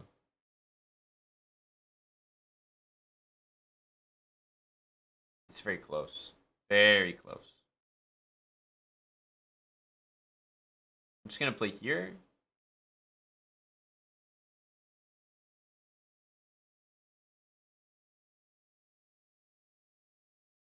I mean, if he goes back to c1, kind of a huge achievement for me.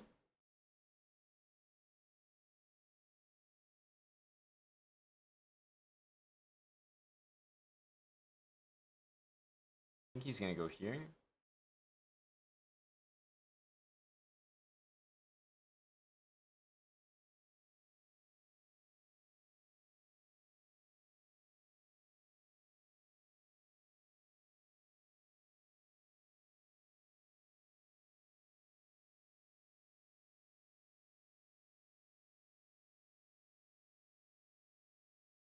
This is the exact structure that I was talking about.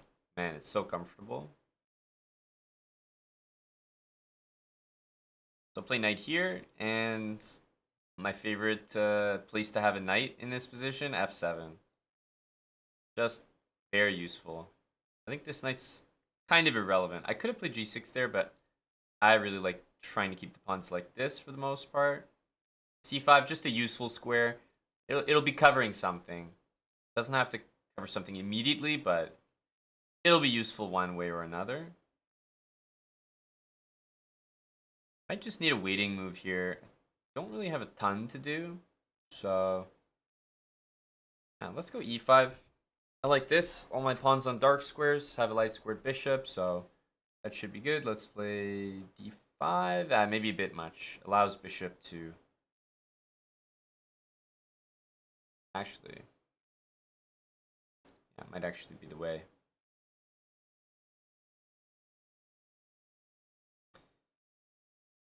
Gotta move the king.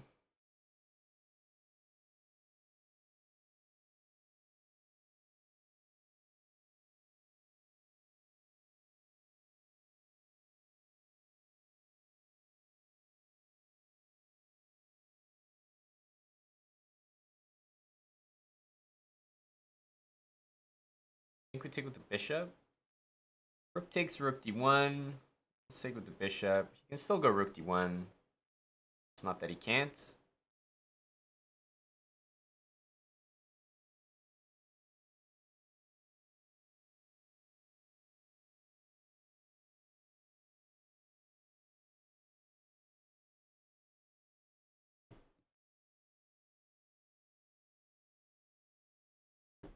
I didn't see that king move. Oops.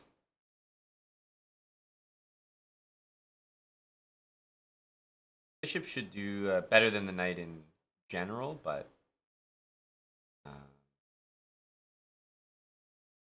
we definitely don't have a good position.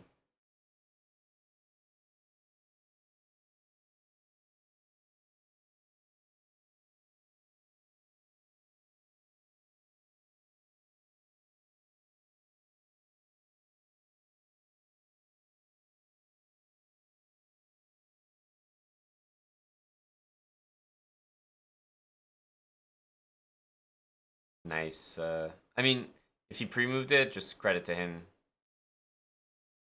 Just credit to him if he pre-moves. G takes h4 right there. I'm not sure it was necessary. Maybe we probably could have just taken the pawns and played the game normally, but I thought it was fine. Let's go here. He's playing this move this time. It's a bit different.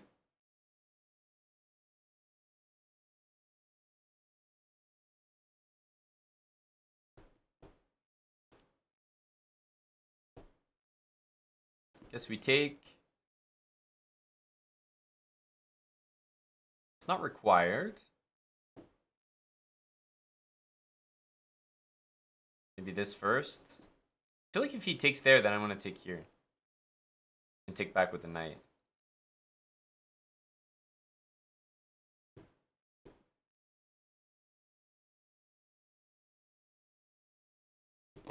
So he's gonna get bishop a6. But I'm hoping to get some good dark square counterplay here.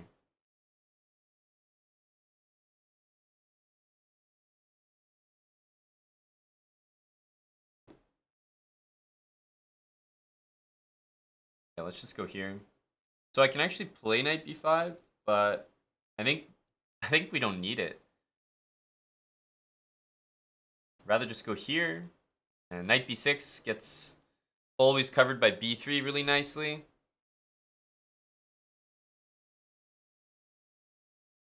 Yeah, this move should be a killer. Actually don't even want to allow him to play rook takes b2 here. I'm just gonna go here. This pawn's not that weak after rook c1. Oh wow, I didn't even see that, to be honest with you. Okay, well, now we have to go here. It's only looking at 94. 91. Suppose Suppose we have to take. So that's not great, but I maintain what I said, that I feel like this pawn is pretty well defended. Bishop's not doing that much. I'm gonna play a4 and take, but we're gonna have some time. Time to move this pawn. He takes, we at least get our material back. Barring that mishap, we actually had we have a good position.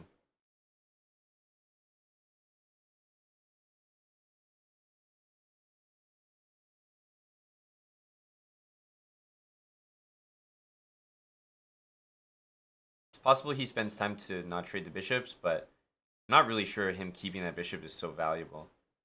Wow, okay, he's even gonna just go straight for that. Okay. Well, we know his next idea is just gonna be doubling to put pressure on that. Don't really have a very, very nice way to defend it. So I'm gonna go back here, so I'm at least watching this. Queen a3, rook c2. Nice thing is this knight always defends the pawn. Okay, I think we're happy to see this. Let's go for this. We want him to play h5, and now we come back. And yeah, he can go like this, but he's attacking something that he can never put more pressure on. I'm just going to leave that, I think.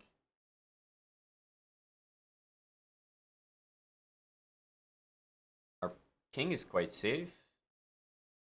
And maybe I can actually use the open file if he's not careful. Okay, 96 is pretty tempting. Let's start with this. I want to see how he deals with that threat. Rook a7, we have knight f5.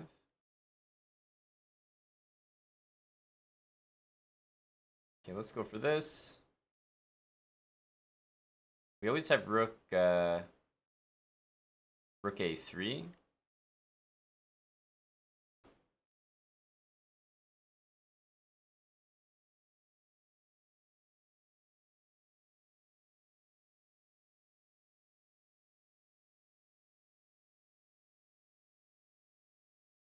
Oh, we dropped the rook. That's not gonna help. That's not gonna help. Maybe I could have thrown in this move.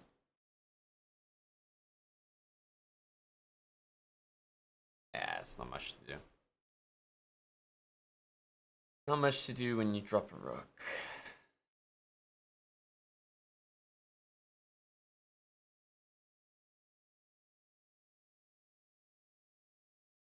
It's annoying because this kind of covers everything.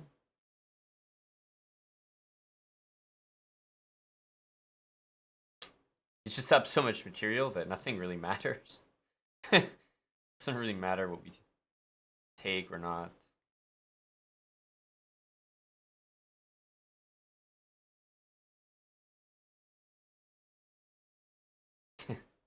Yeah, we're just always gonna lose on time. You could tell our position was so good because it was initially good when we were up a pawn. We blundered the exchange. It was still good. We blundered a rook, and of course it's lost, but you're like... It was so good we could blunder just about everything there and still have a great shot. Nicola, thanks for 1,000 bits. Thank you, Nicola Stojan. Here, Queen e7.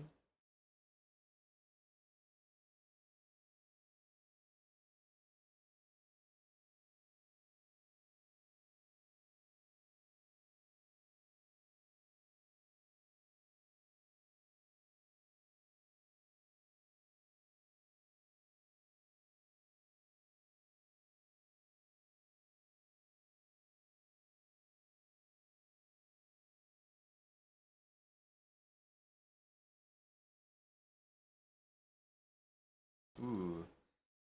Just notice bishop b4. I guess I have knight d5, which makes everything okay.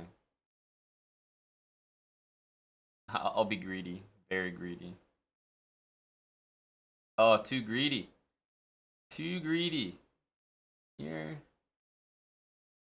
I have to do this first because if I go back, bishop b4, then knight d5, rook c8. Problem. We got to do this. I can't take this because rook c2. Again, rook c8 threatened.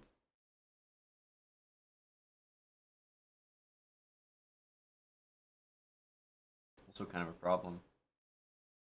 Yeah, we just needed to play bishop g6. I think I'm learning that the hard way here, John Harris. I really am.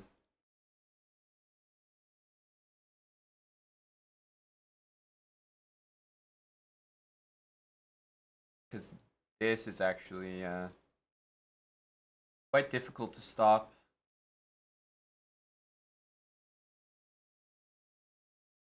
Maybe impossible to stop. Yeah, I think we're just lost, actually.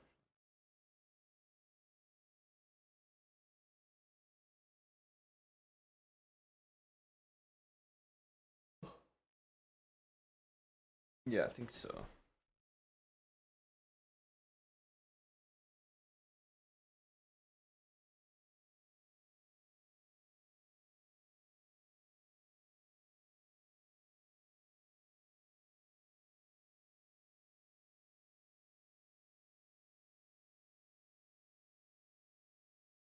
I can't think of anything to do. I think it's just lost. I think I lose a rook here if I try to save that bishop. So I guess it's just over.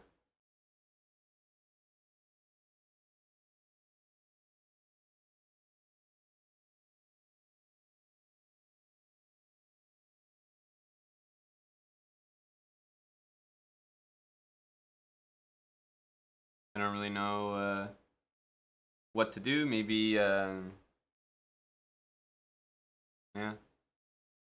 bishop. I'm down so much time there that I thought I may as well just go to the next game. But I don't think there's any answer to saving my rook. His next move is that he takes my rook, or takes my pawn on g7. And then he's threatening rook c8 in every line, so...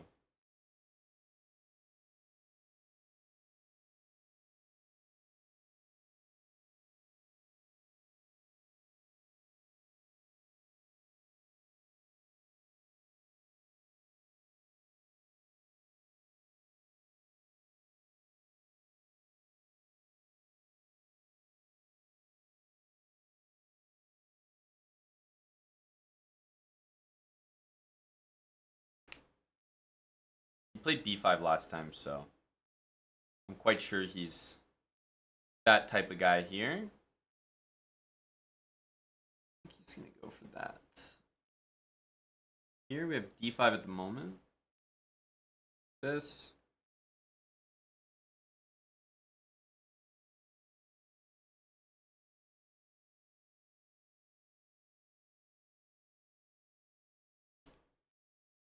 See, I thought we had this, but our rook is hanging.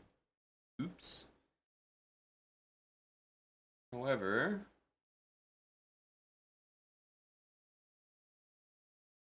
might be able to do this with knight e6, like takes queen c5, knight e6. Oh, knight e6 does categorically nothing. We have bishop b4.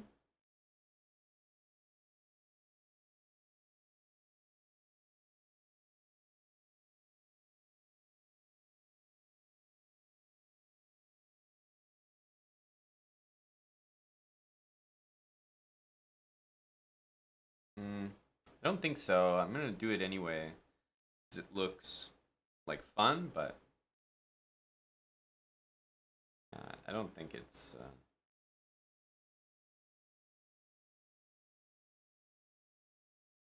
Yeah, I think this is lost. I would just do this. It's not hard to spot.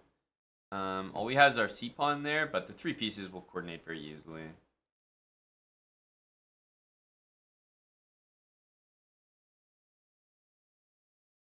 Have to go queen d4 there.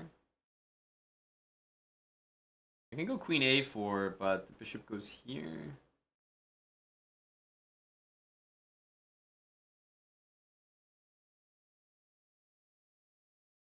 then again, queen d4 doesn't do much.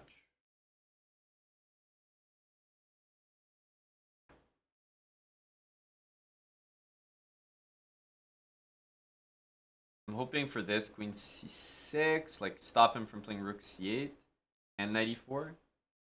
Might go rook d8, in which case we absolutely have to move some pieces.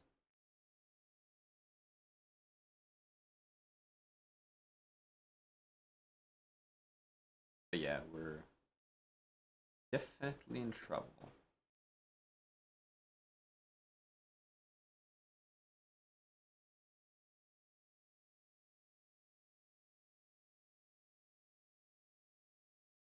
Doesn't have this, doesn't have this. It's hard for me to move my queen and then continue. But we can go queen c7.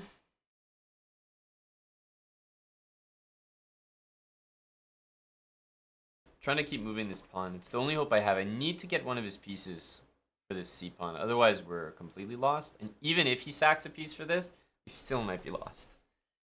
Okay. We're definitely winning one of these pieces. So I think we're achieving our goal. Queen d6. Where's he going to go? I guess he's going here. We want this queen here instead.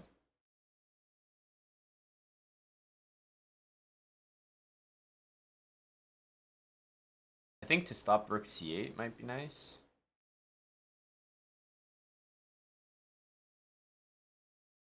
I have to go here. Even though he has rook there. I have to brave the storm. If I play g3, he goes knight here and c6 bishop there. Then he completely stops the c-pawn and we can just stop playing the game at that point. I just have to try to win some material.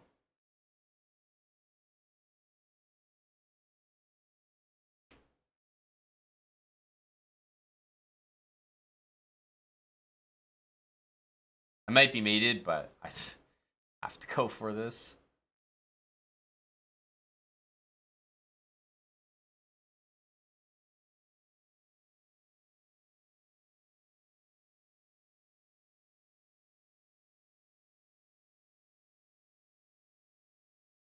I don't know what's occurring here. It'll be hard to win even if I make two queens here. Like feels like every square is covered.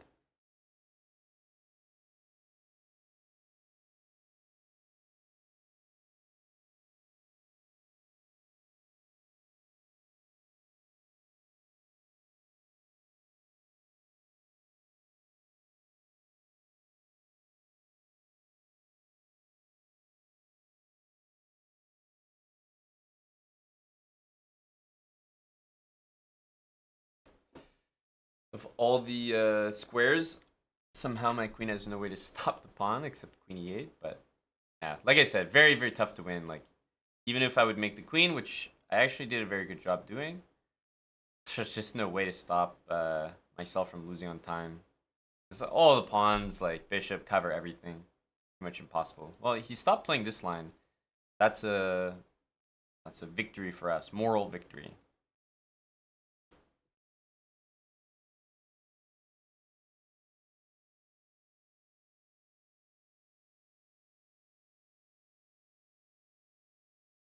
Queen d3.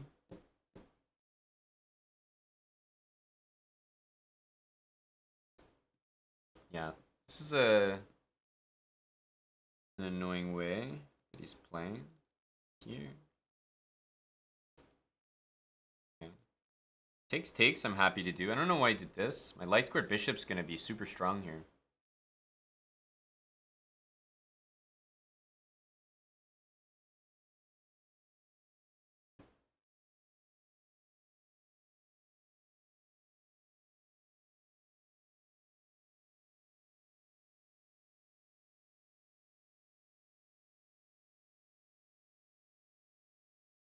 These are probably the moves we want to do.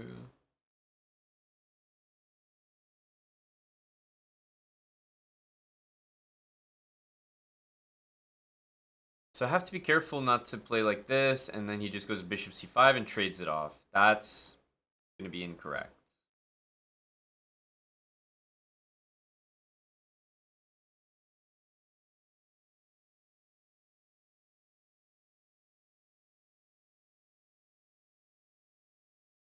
I actually want my pawns on dark squares.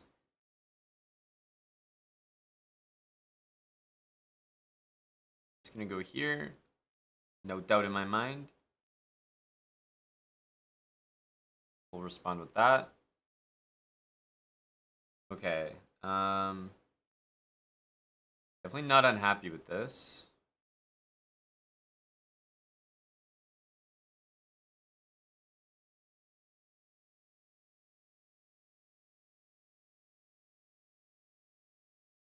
Here, I'm not super interested in taking. I'll probably just go back. I want to keep the bishops. Stop knight there. I want to play d6, maybe bishop d5. Knight here will be a very poor move because of bishop d5, so... yeah. But this is what I wanted with the pawns. I do want the pawns on dark squares, because I have the light squared bishop. Also bishop there coming up.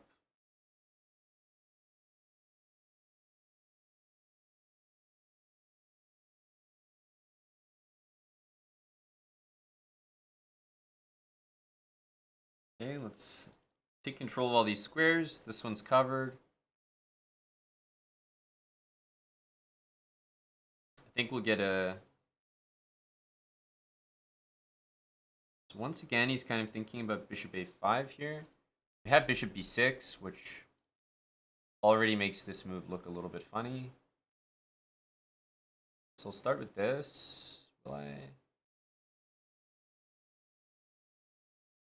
yeah, let's go here and then back to d8. I wanted to get, like, I would probably play this move anyway. And if he takes, then I'll take back with the bishop. He goes back here again.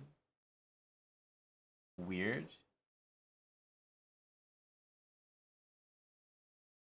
Let's do this. So if bishop here, not only does he have to consider that, but I'm actually just going to go here and not trade with him.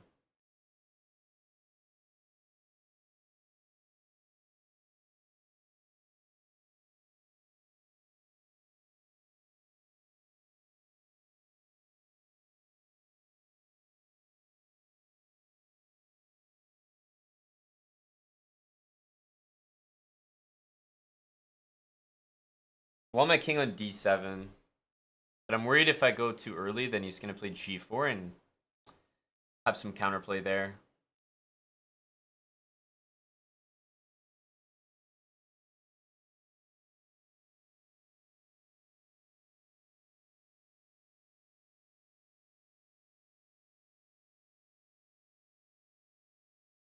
Okay, this is good.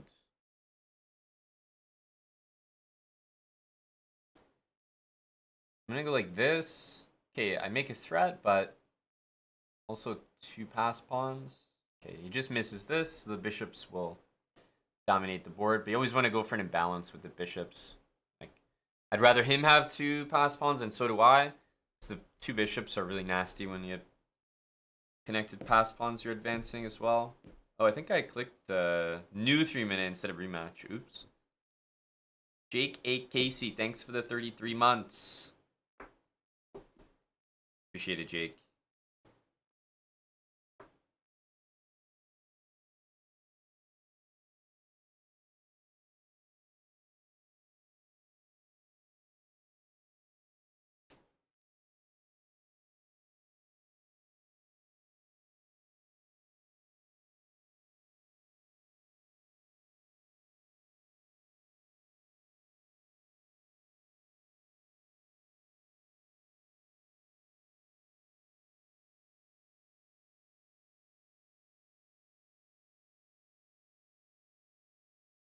I always like to see a4 in positions like this.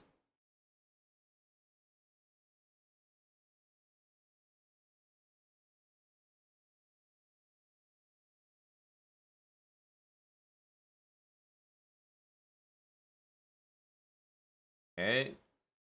That's what I like to see. I like it because now when he goes c4, he never has b5 before. And if he takes, I take, he still never has b5 before. So yeah, I have this weak pawn.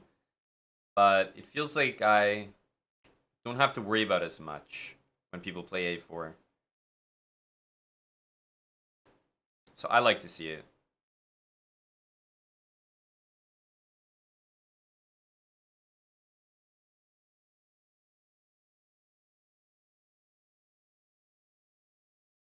So this is a problem. We're definitely going to take here just so that he never really has any big pushes here. And let's blockade.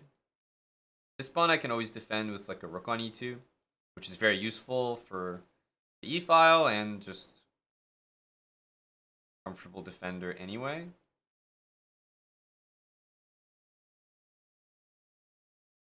So I can either choose to remove a pair of knights and put this there, or I can go here. If I go here, he's probably going to go knight a5.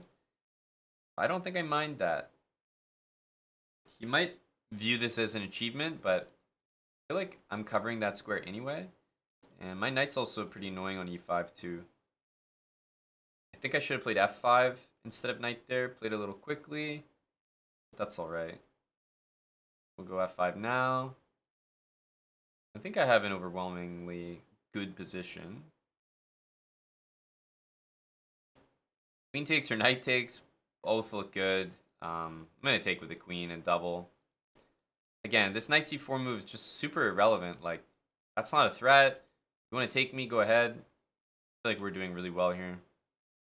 That's why I said I always like to see a4. It's kind of a bad move. Like, just has no threats over there now. Doubling the rooks looks like the play here, unless we can win that rook to some tactic. Knight d3. Yeah, he always has this. Let's just go here. Goes knight c4.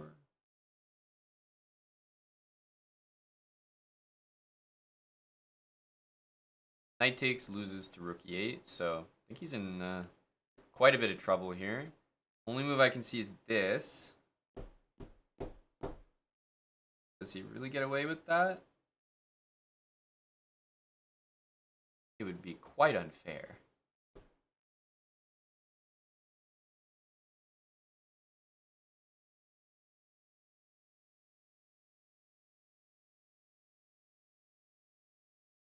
Guess for the moment he is.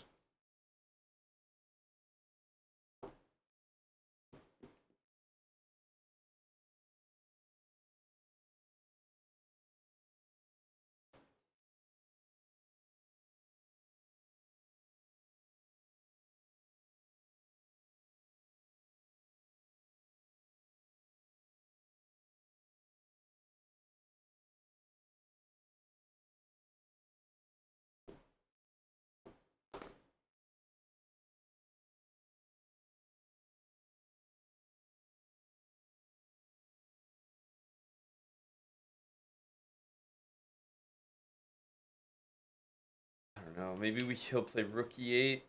Takes knight f5. I'll just try this. Looks.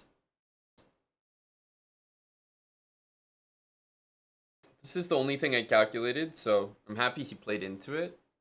Knight takes, loses, and otherwise there's mate. It's always nice when you calculate one thing and they immediately play it. Just looked like the most likely situation where he would blunder.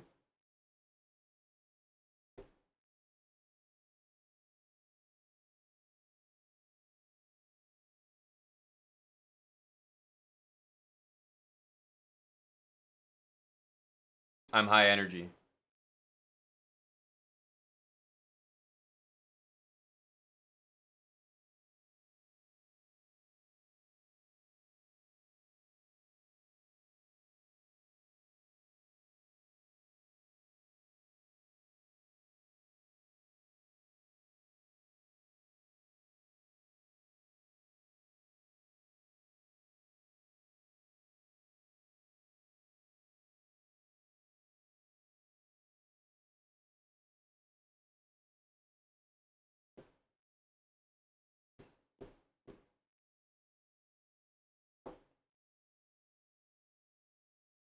It's a fun one for sure.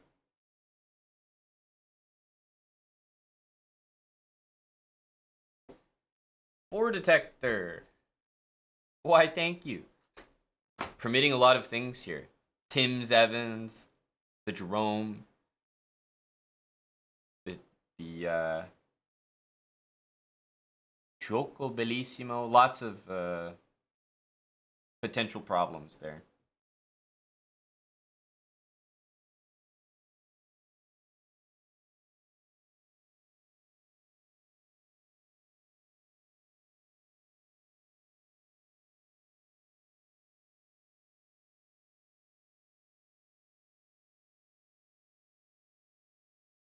They don't know anything about this line, but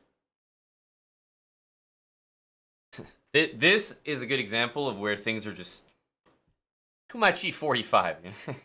Yeah, so this one's too much for me. You can count me out.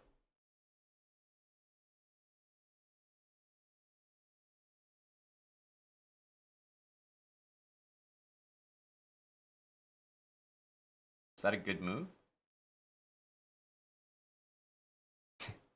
My rook really like on the absolute worst square on the chessboard right now.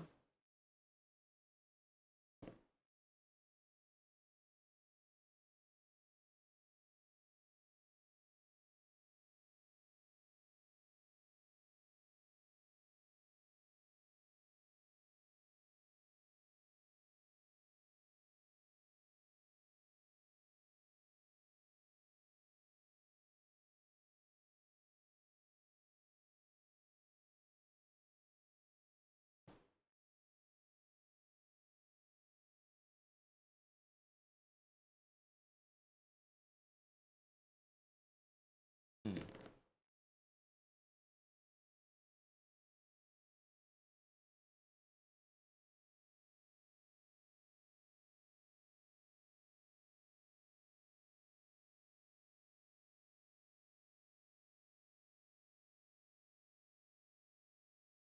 Love to go here, but can't quite do it.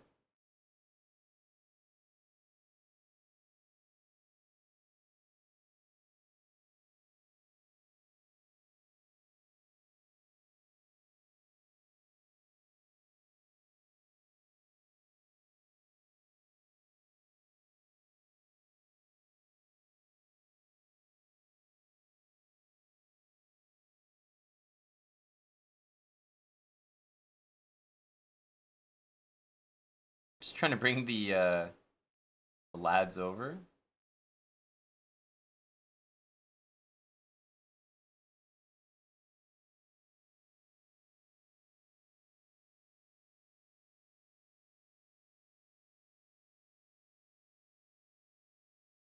Knight f4 looked pretty good there.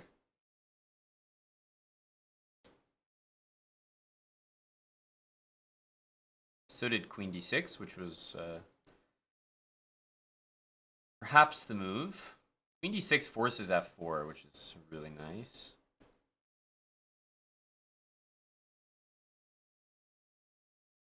But now I'm not sure that's enough to be winning.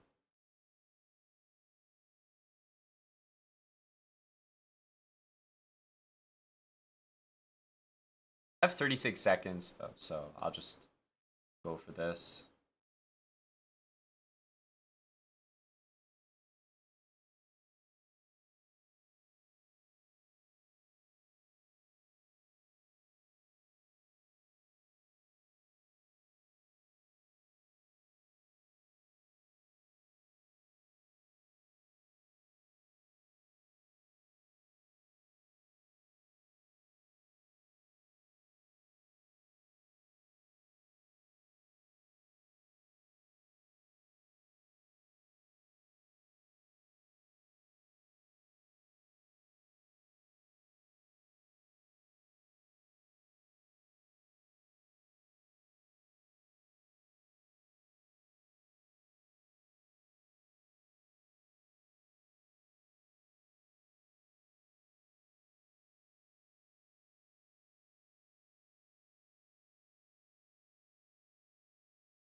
I need the access to one of these squares here.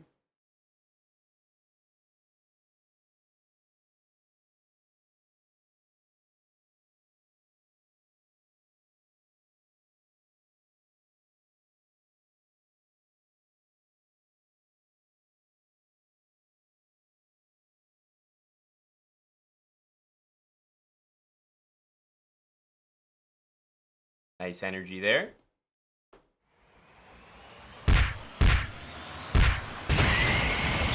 Nice energy on that one there.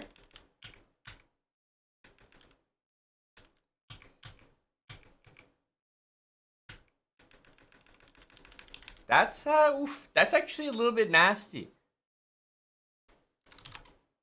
That's actually a little bit nasty. That might be Hamilton immortal right there. That might be, oh, 3 brilliancies? Oh my goodness. No, but we really, I think, yeah, board detector, you know, he says just keep winning. We did more than win, my friend. We won with style there. This is an immortal. Hambo's E45 immortal. First of all, I'm sure I'm blundering like every move here or something. I have no idea how to play E45. Let's ignore all this. The boys are all cycling. You know, we got all the lads facing one direction. So this has to be fine.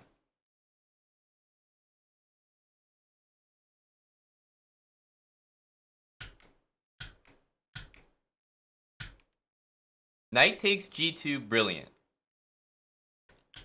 So they're giving me that one. King takes G2, Queen H4 they want. Understandable they would want Queen H4, but even more understandable that they simply wouldn't get the brilliance of this move. Like, for example, look at the top line. It's calling it a blunder, but have a look at the top variation. King H3, Queen E6, King G2, Queen G6, King H1. They don't get it. Queen F5 is suggested. A terrible move. If you follow Hambo's genius, the exact line. Now all of a sudden the engine's like, wait, shit. It's not a draw. Aman Hamilton was onto something. King H1, remember this line that was a draw? Remember? This was a draw, according to our buddy here, the engine? No, Rook F3 comes in. That's right. Just a classic case of Aman Hamilton seeing further than the engine. Seeing further than the computer. Understanding the deep idea behind the entire operation. Rook F3.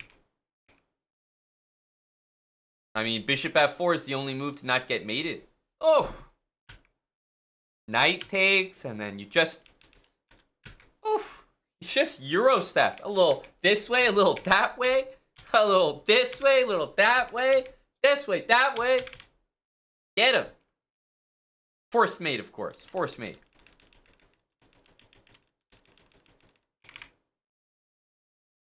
So, just disgusting that after bishop takes h3, we get the double question mark. Computer just doesn't understand. The computer does not understand. There we go. This was a nice one. We got a 7-month resub from Board Detector. 15 subs from the guy. Some love for this right here. This was great. This was very sexy.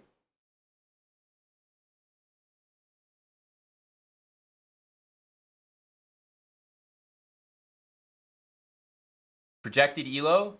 Well, I think the projected elo has a little bit of projecting to do. Only 3,000. Only 3,000. I think they could project a little bit higher if it wasn't for that double question mark. Very strange. Computer just didn't understand the genius here. Oh. Oh. Oh. Of course, also, bishop here, rook f3 is over. Oh. Rook f3. Satisfying. That's a key O for sure.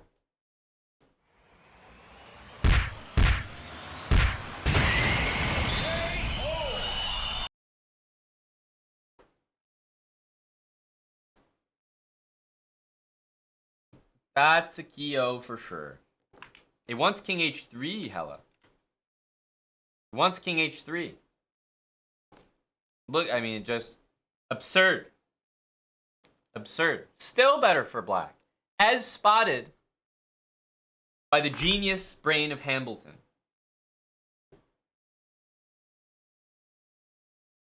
Yeah, only, I mean, it's trying to walk up the board. I would play the same thing. Brilliancy, by the way. Another brilliancy farming move. Takes, take, probably this is brilliant as well. Yep, rook takes f3, brilliant. More brilliancy farming. Queen f5. King has to go to h goddamn 4. And after queen takes f3, setting up the nastiness, white has to get on their hands and knees and beg for forgiveness with rook g1.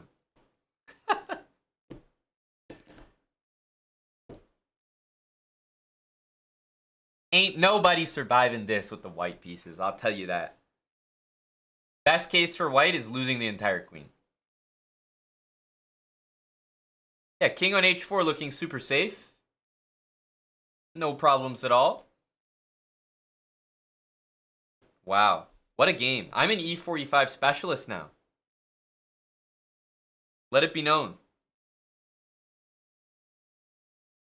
I can play the Gioco Bellissimo, the Gioco Piano. All of them.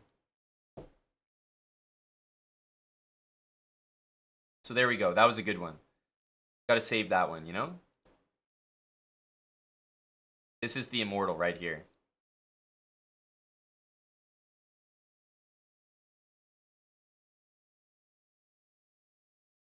Just making sure those brilliancies still stand after an additional verification process.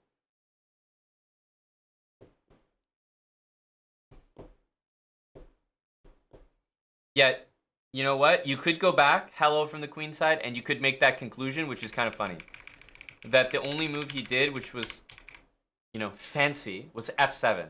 He thought he was all fancy playing this move. You know, oh, look at me, f7, little intermezzo.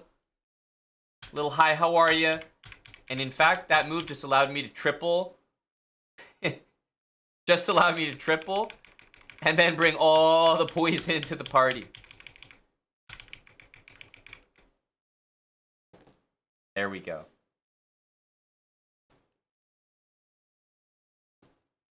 Very nice. A lot of best move farming, a lot of great move farming, and a lot of brilliancy farming. All in one game.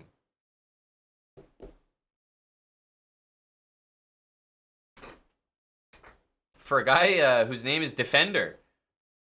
We didn't see a lot of that this game. But he played Queen b3, Rook a1. Like, all these pieces did nothing after the strong and powerful Rook f3.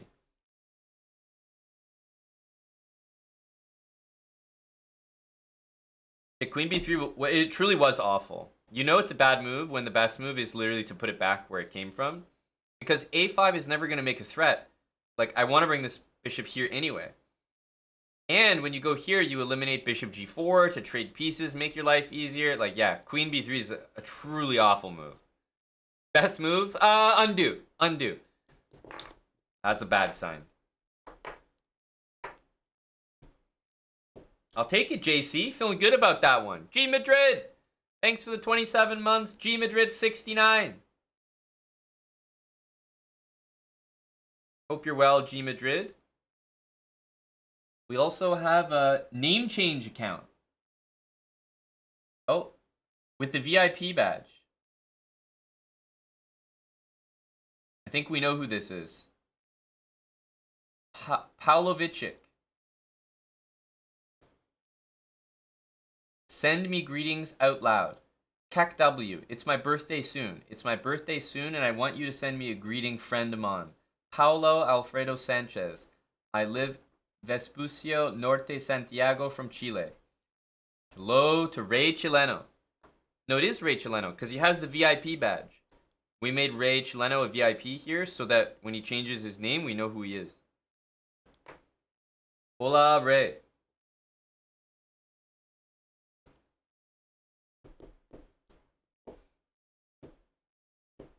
Hola, Ray Chileno.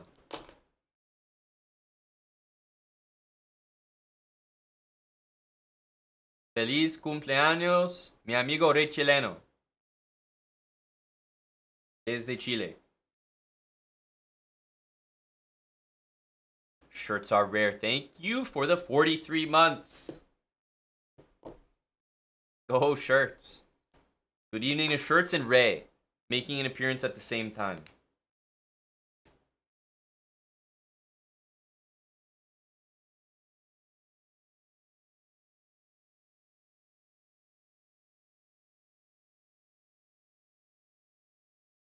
$55 months from Big Corleone. Thanks.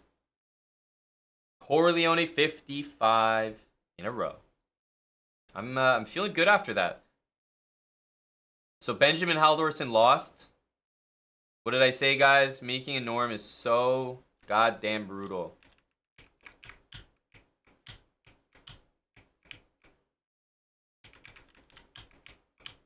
Ooh. D6, nasty move.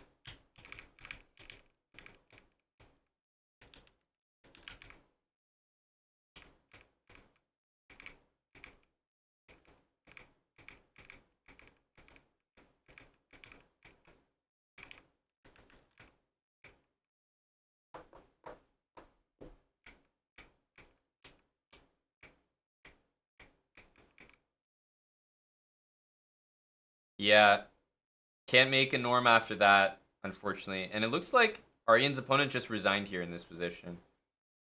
Fair. B4 is coming. He knows he's taking an L here. So Arian's on 3 out of 3. Unfortunately, his buddy, our buddy Benjamin lost. That hurts. Man, it's so goddamn frustrating. Traveling a tournament to make a norm. For example, he might have prepared for this tournament. Spent some time, energy, money to travel all the way to Brazil. Show up, third round, lose to 2100. May as well just go home. You lose a shit ton of FIDE. You're basically not going to make a norm. Not many people have ever made a GM norm after losing to 2100. I mean, it's just like, fuck that, man. Such a brutal life.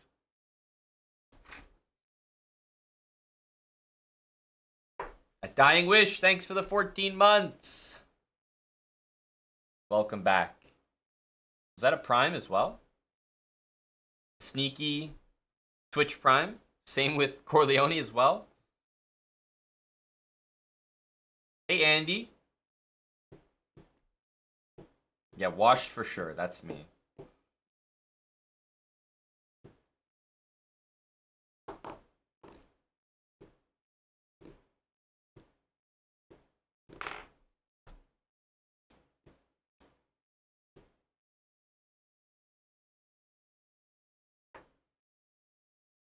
So I've been listening, and they're actually quite good. I've been listening to the Spotify day lists. Remember, I told you guys about your day list on Spotify? If you search day list, it'll give you like, I guess it's a playlist that may be what you've been listening to. It's like an AI type of thing. So it like makes a playlist for you based on, I think, what types of music you listen to, but also at that time of day as well. Like usually. So mine is called Dynamic Minimalism Afternoon. And it makes a new playlist every like 2.5 hours. It like recycles. So it gives you like, 3 to 4 hours of music, and it gives you a new playlist every 3 hours. Great. I've been spamming my Spotify day list lately, and it's been pretty good. I mean, mine, when I say mine, I mean the Chessbra account, like what we listen to on stream. So it usually has good tunes.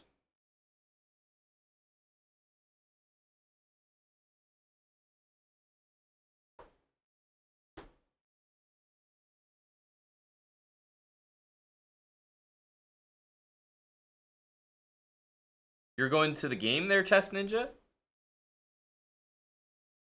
I went to UFC for the first time on the weekend. Still on my list is an NFL game. I have not been to an NFL game in my life. So that might be, in terms of big sporting event goals, that might be next on the list. The other thing I haven't done is go to a tennis match. And I also have never been to like the Euro Cup or the World Cup. I feel like those sporting events are on my list as must sees. But yeah, I've never been to tennis. I like that vibe. Watching a tennis match. I've never been to F1, but Eric went to F1 twice, and I think every time he's gone, he's been like very unimpressed. Or he at least went once. And F1, I feel like, unless you've got like the craziest tickets in the house, it's kind of an underwhelming experience. I'll never really stand by that opinion because I haven't experienced it myself, so I won't say anything too definitive, but I've heard enough reports about F1 that it's just like tons of traffic, especially like F1 Austin, like weather is crazy, lines for tickets, traffic is out the ass, like it's I don't know, just seems like a lot. I've been to an NBA game, haven't been to NBA finals. I've been to NHL playoff games. I wasn't living in Toronto the year that Toronto won the NBA finals. I'm not saying I would have gone because the tickets would have been just bonkers, but I think I probably would have found a way. That feels like almost a once in a lifetime opportunity to see your hometown team in the finals of a sport. Like for most franchises, I would say that could be a once in a lifetime opportunity.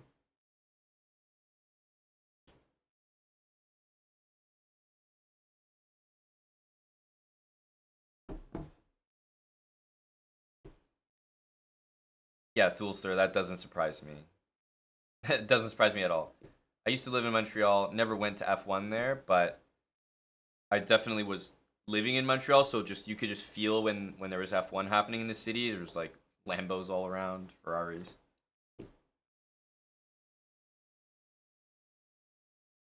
You mean the game they just played, Dink? Because they're still in the playoffs, dude.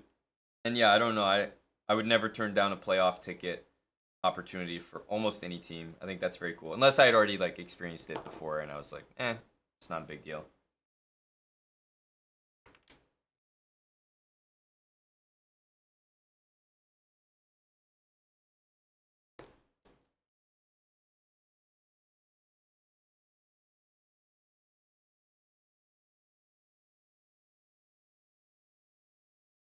Yeah, I think you're right, Shirts.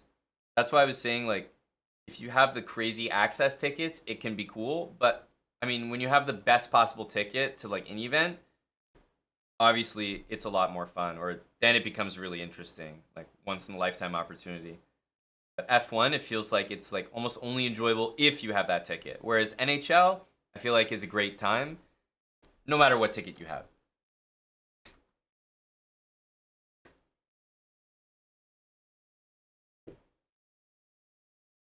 Am I playing Entitled Tuesday today? You're not the first person to ask me if I'm playing Title Tuesday today, and every time someone says that, I'm like, I bring up the calendar. I'm like, isn't today Monday? I feel like a few people have come in. Playing Title Tuesday later? I'm like, what the? Do I have the day right? Like you're not the only one to ask that.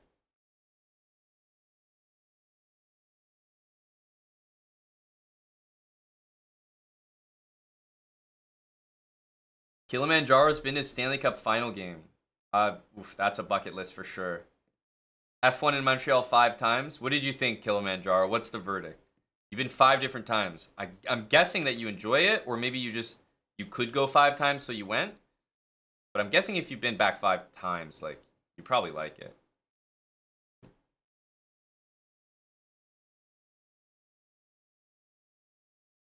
Tennis feels like it would be very fun to watch live.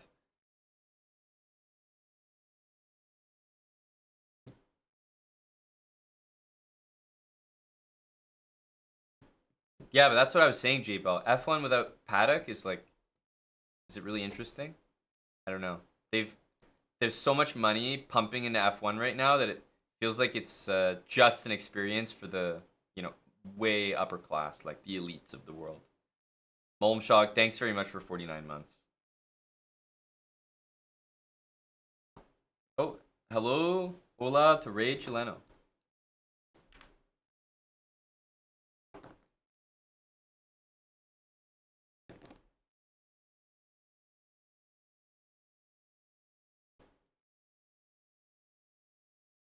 Baseball, I've been to. Baseball playoff game, I still haven't been to yet. But it would probably be the only. I mean, baseball is just fun sometimes, like, not a big deal. You just go with some friends. You can just chat, have like a hot dog. Baseball games are very long, and I find them quite boring. But they can be fun just to chill, have a chat. If you want to catch up with someone, it's like a nice ambience in the background. And the tickets are not expensive at all. Um, but otherwise, I mean, I don't enjoy watching baseball in person too much. I don't enjoy watching it on TV really at all. Um, but playoffs is always different. Very electric feeling in those stadiums and during a playoff game. All-Star game? What's the point of going to the All-Star game?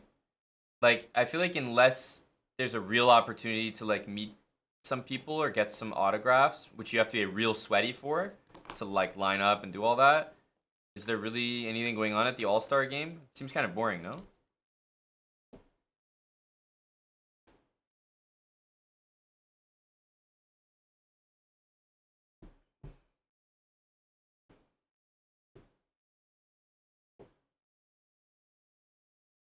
Wow, hello to Chulam 2007.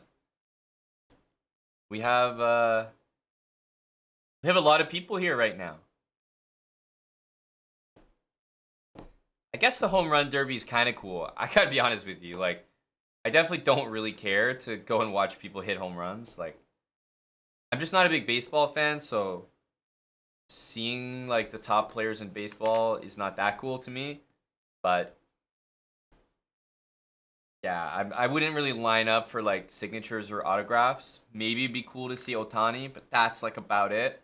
That's the only like mega superstar in baseball that I would be very hyped and intrigued to go see.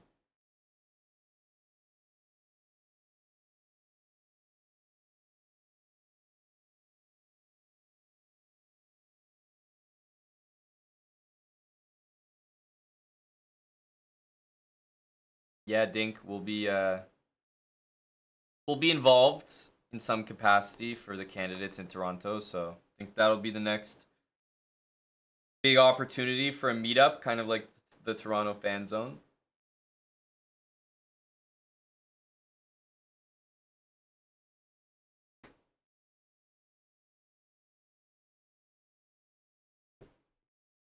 I'm all in on the Lions. I'd love to see them continue.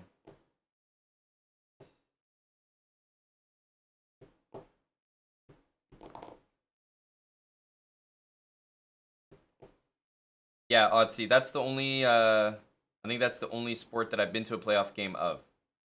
You have to remember that with the Leafs, it's not usually worth it to show up to a round one playoff game because you're more than likely gonna be seeing them lose and get eliminated. But after the after we broke the streak last year, this is our year. This is our year. This one right here. I'm sure of it. But I have been to a playoff game for hockey, that is.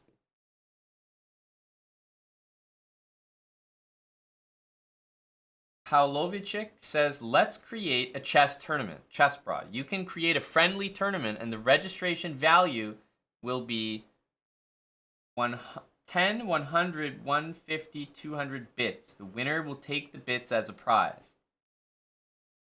That's a great idea. Paulovichik, we will be collecting entry fees now. If you'd like to enter the chess tournament, make sure to send the appropriate amount of bits.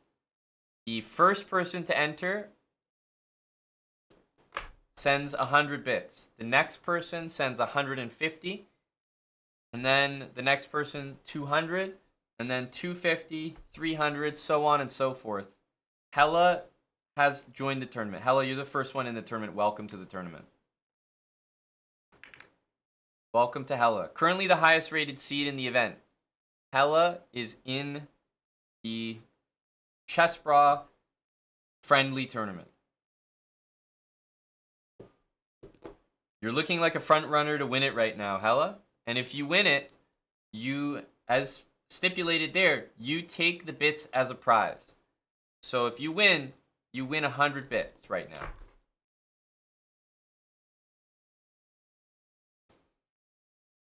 You're looking for the link to the tournament? Well, the thing is you have to register first. Once you register, then you get automatically sent a link to join. Fire Festival, bro.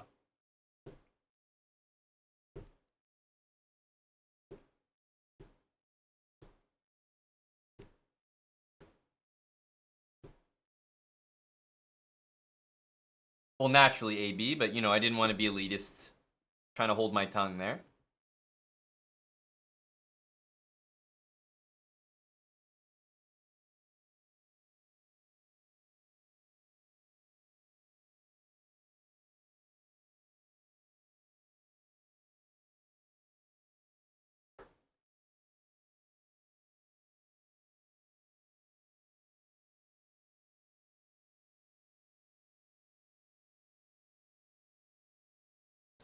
Hella, as the only person in the event right now, you have access to the private lounge.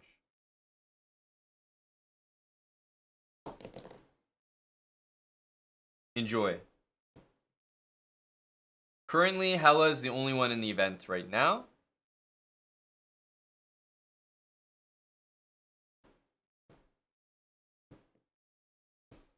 Osai, thanks for 26 millennia.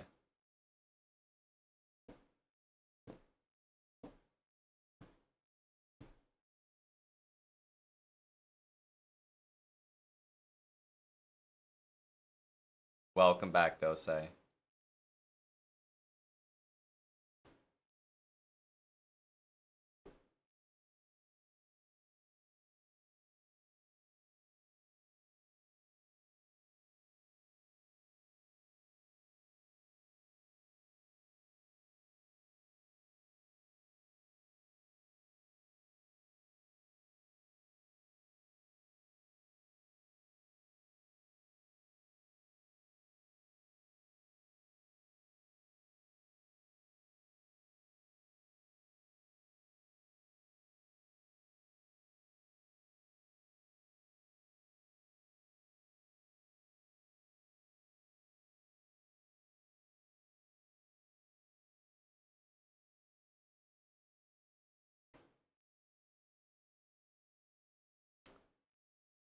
C4.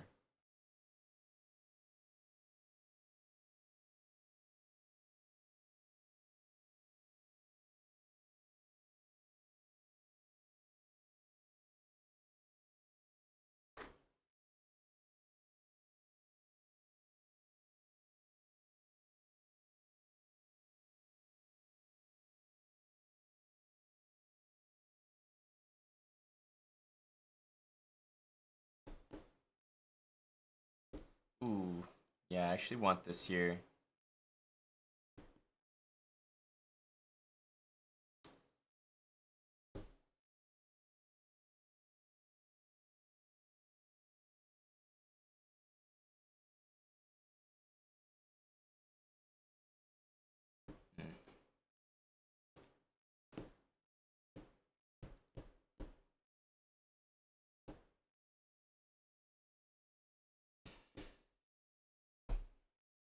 Oh, hello, Bazmaniac. Why, thank you. 10 subs from Bazmaniac. Appreciate that. Twitch subs from Baz.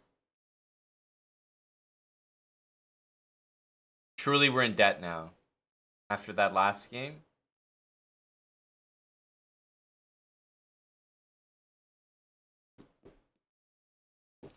Wow. Feels ridiculous that somehow we're behind here. Just incredible. Is there a reason he's not taking? Maybe, I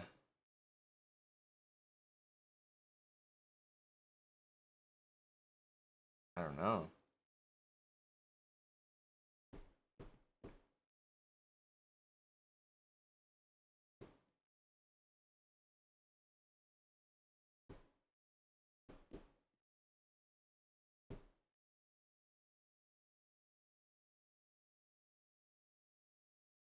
Can't take.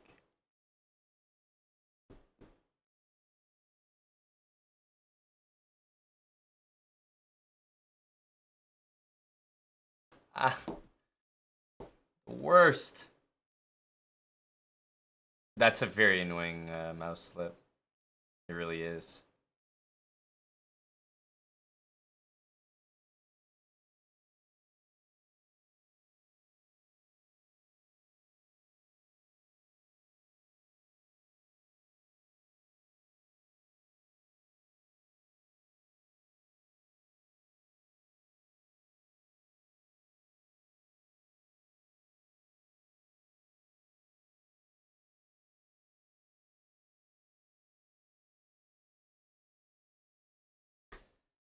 Had only 0.1 there. Very annoying to lose that. But it was more or less off the back of that one move. What the heck is bishop b5?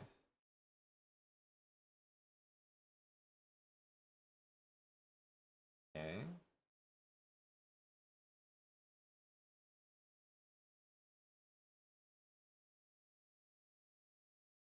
I guess he's starting this. It's kind of annoying.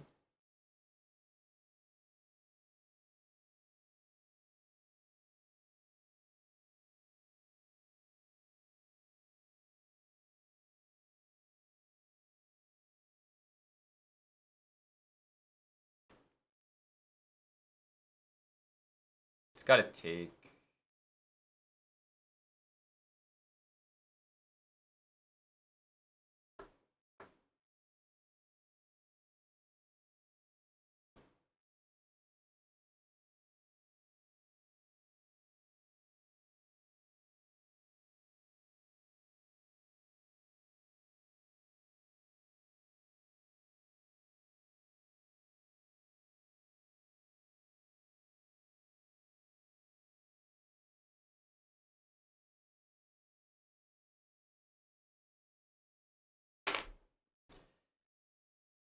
Okay. Bishop can come back to c1. Let's put the knight here.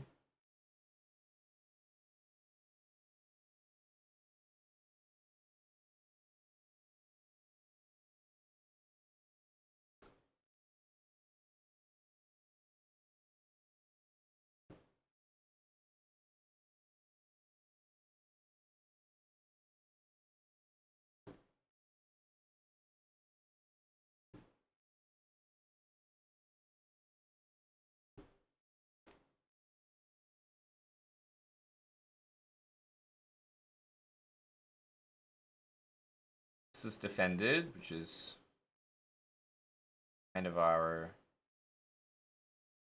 saving grace. Don't think he can take. I mean, we should be doing well in this position.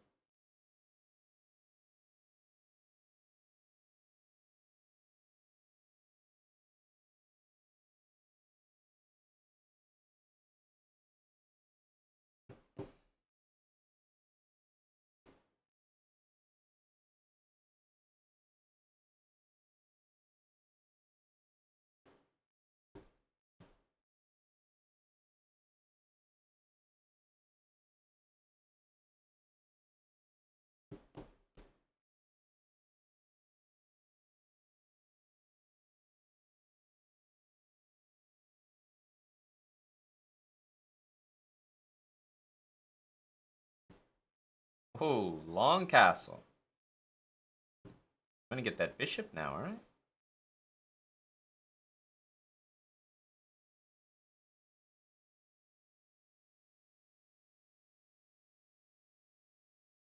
Don't think his H-file stuff does anything.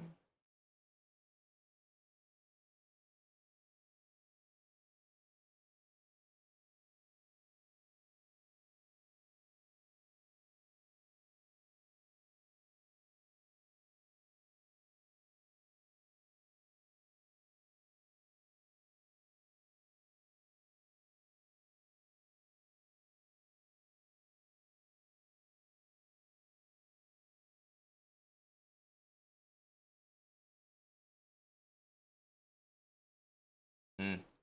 Not a great move because of that. Guess I don't mind though.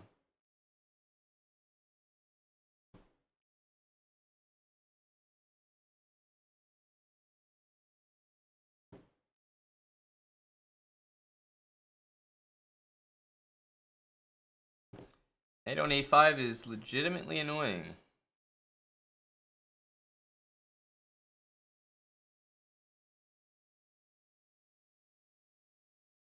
G4 will just go here. Okay. Should just play B5.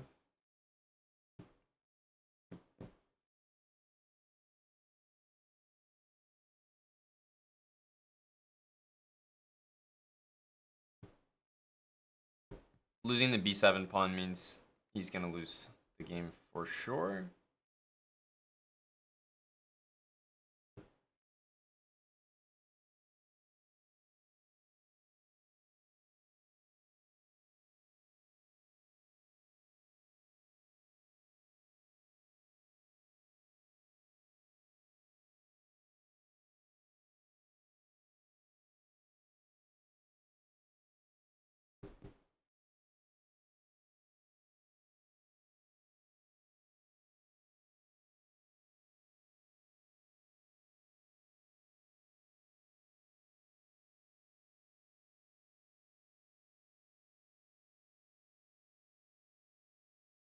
Try to stop knight E5.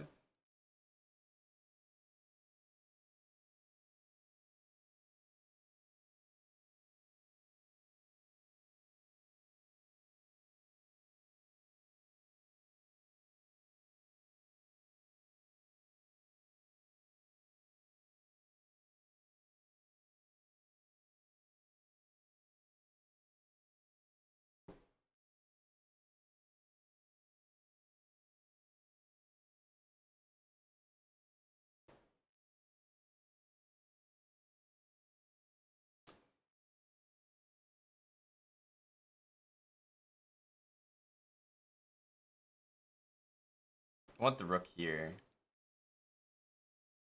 Yeah, knight here, we just go rook A8, which is where we wanted to go anyway. He can play A3, then we take.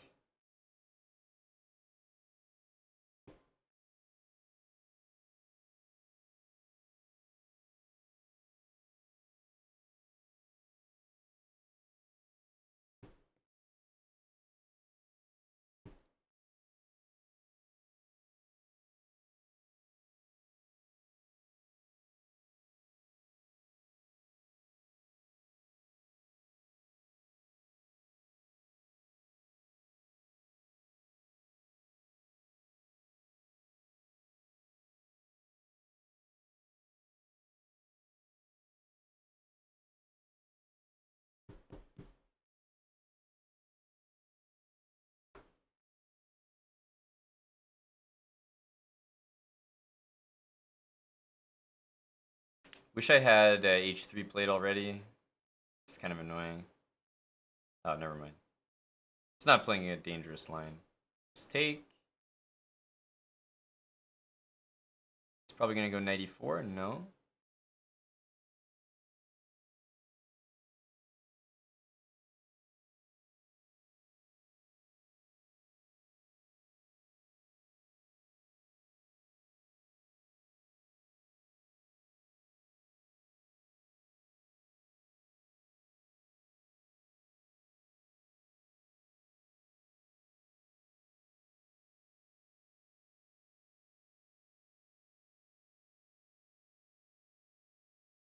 Yeah, this is what we want. An outside pass pawn. It's something.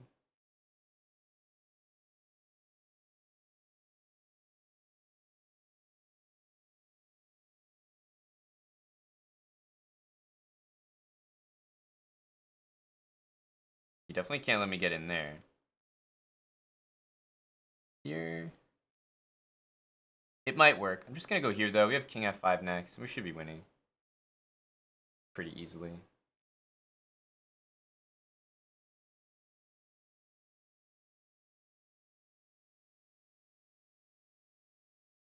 Here.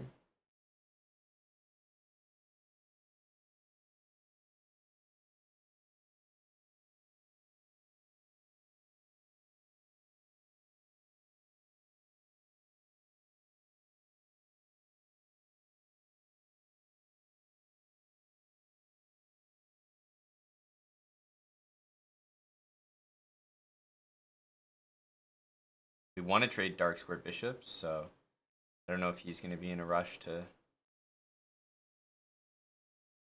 allow that to happen. It seems like he is for some reason or another. I don't know why.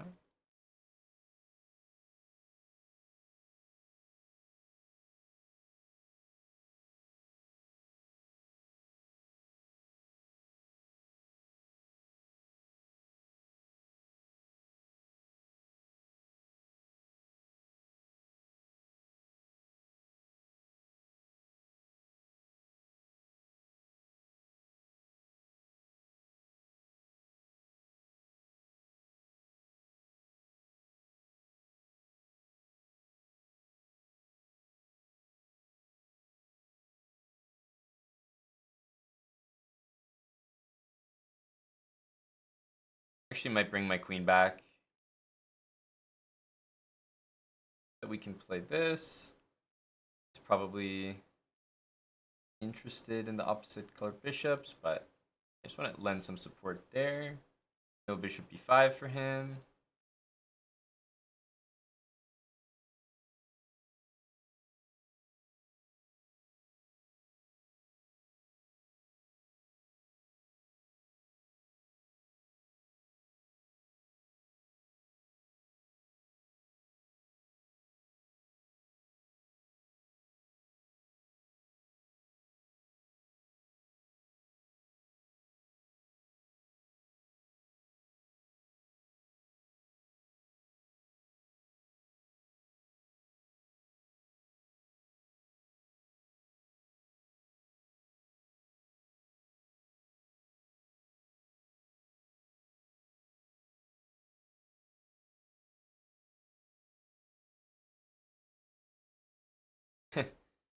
It's on some kind of tilt, I don't know.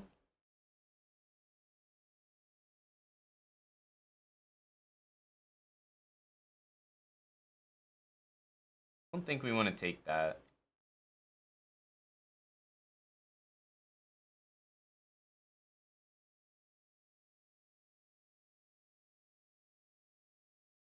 Let's just make a bunch of trades. Should help out a little bit.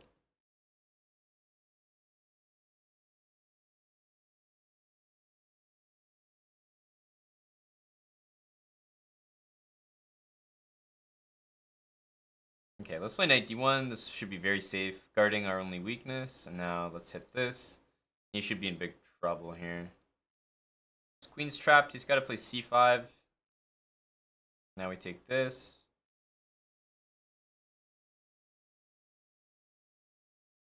Rook h8, we can just take it. He doesn't have any threats here. Still doesn't have any threats.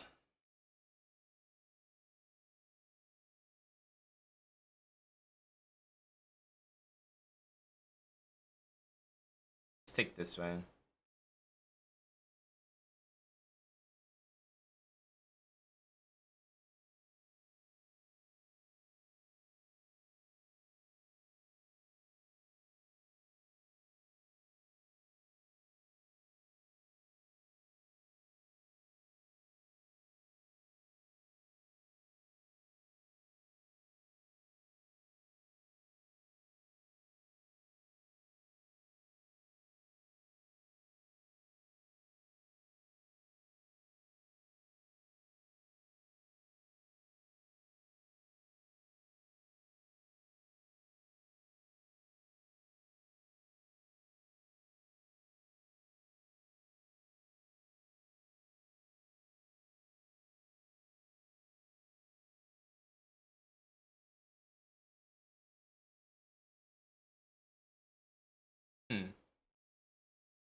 Let's go take this.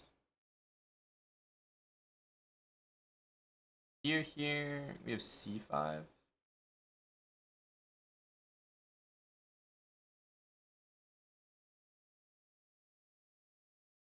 Let's just guard our last remaining pawn and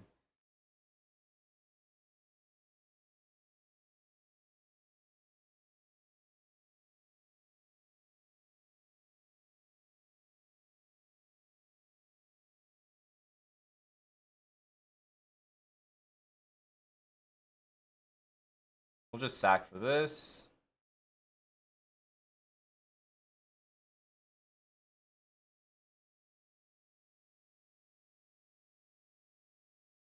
Should be able to get our king in here.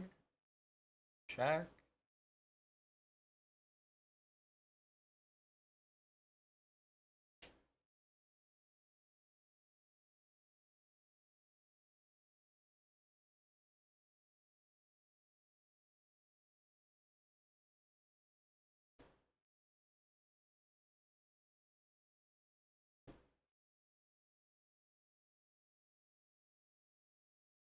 Bishop c5 is a great move to see.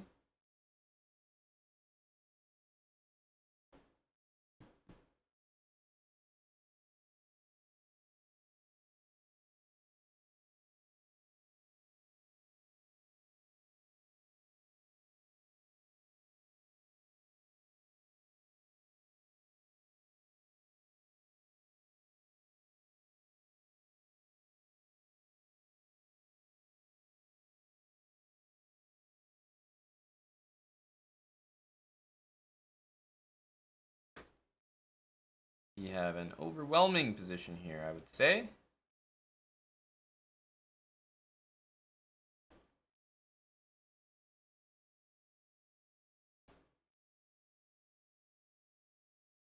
It's a pretty nasty move.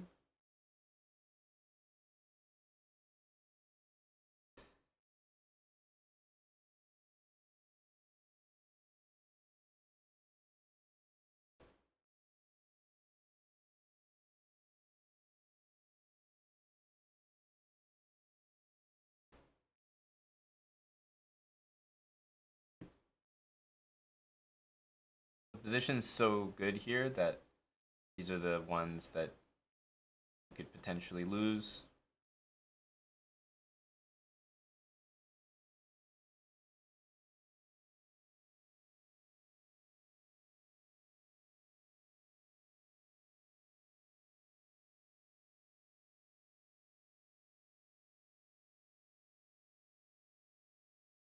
So I'll just play fast there at the end.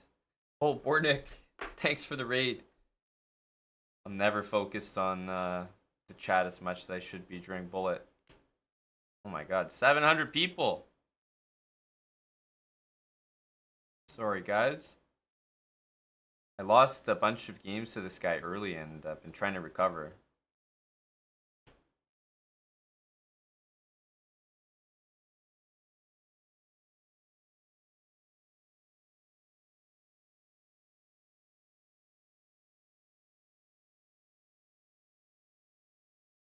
Yeah.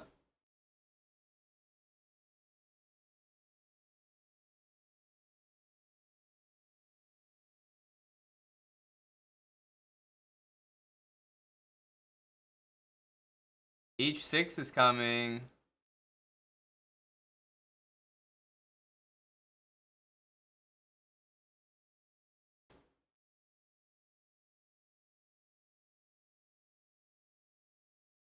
I think I have to do this.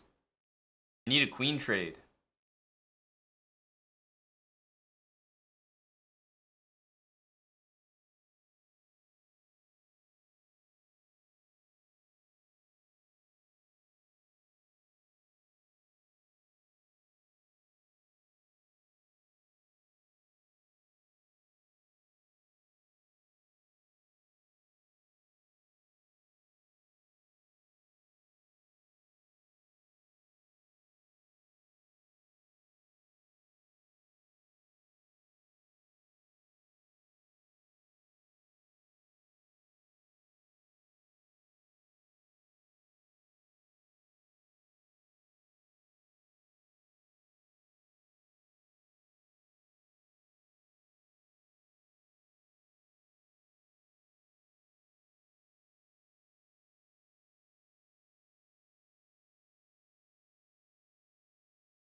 Figured we weren't going to lose there. Luke Robo Kappa, thanks for the 90 months. Cheers, Luke.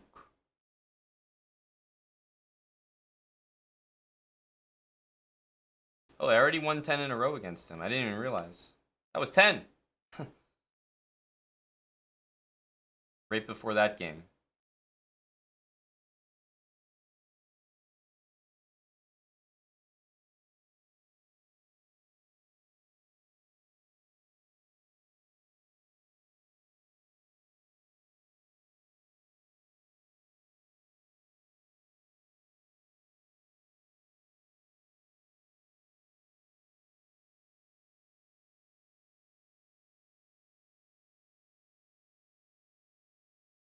Quite risky. I think bishop takes was probably smarter, but I wanted to keep b4a5 alive. Looks like a trash move, but what do you want from me?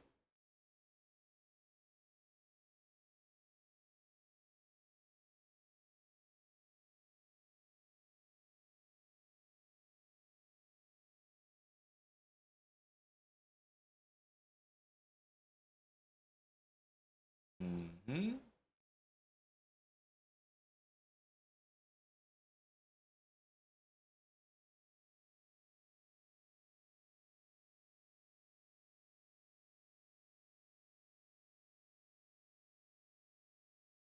This was like the first game we played. I'm repeating this, hoping he doesn't come to his senses and play bishop d4, and he didn't.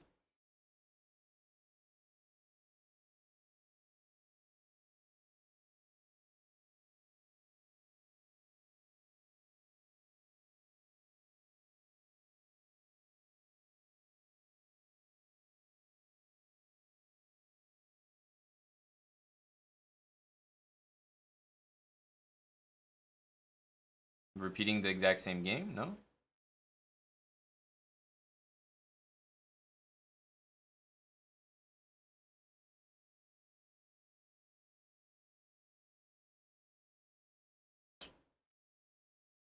Oof.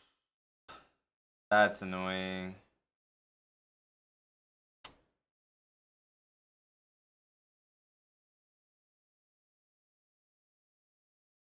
Didn't even see that. I needed to play c4 first.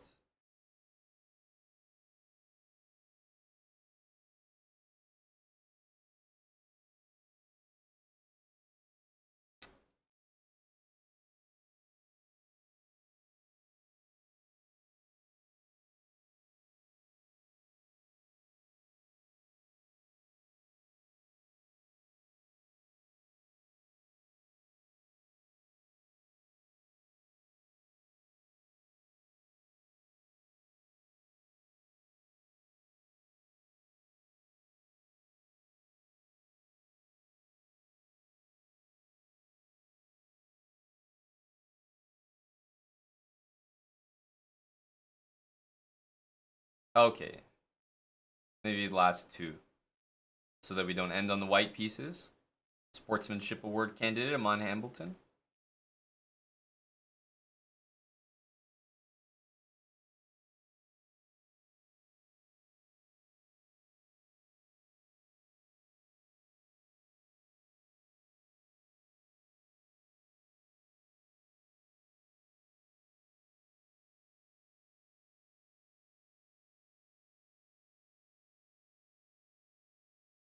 It's gonna move that rook. No.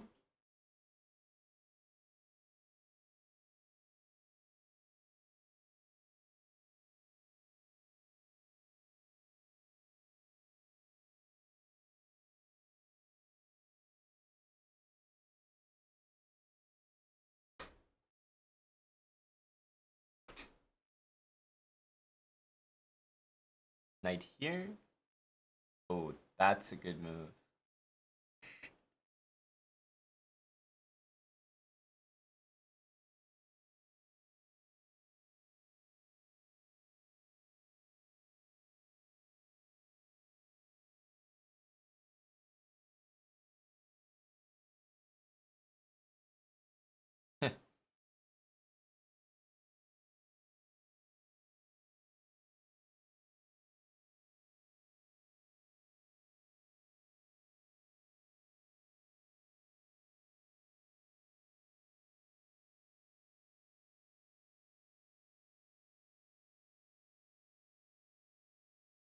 All right. Last one.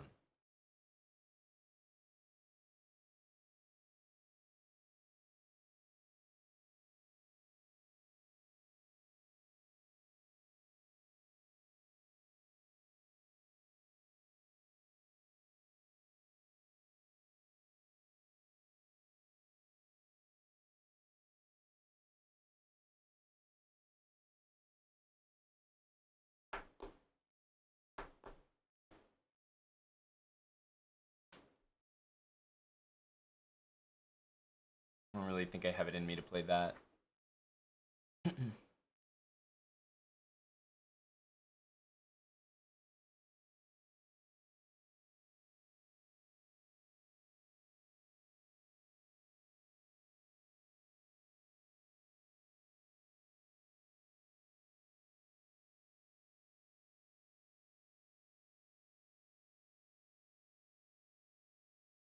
I think if I had a choice, I'll take the outside pass pawn.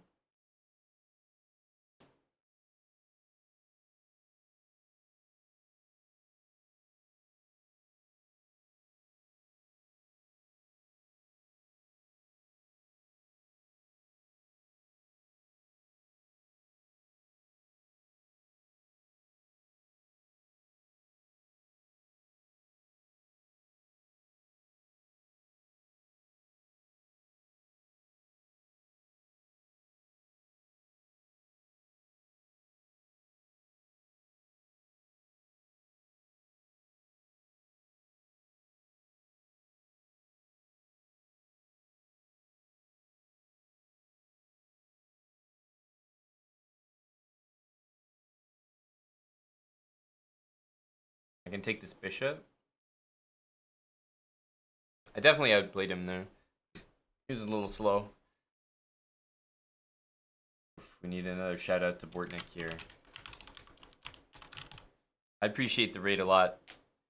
Sorry, I was bulleting there. How's everybody doing? 700 people. Everybody's been asking me if it's Title Tuesday today.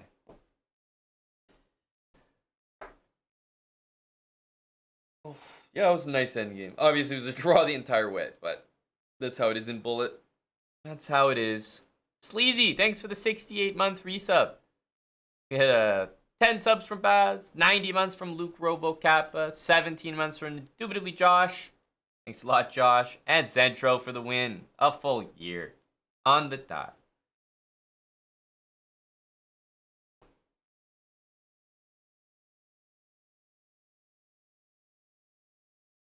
It was a difficult decision, Chess Ninja, but we arrived to that decision together.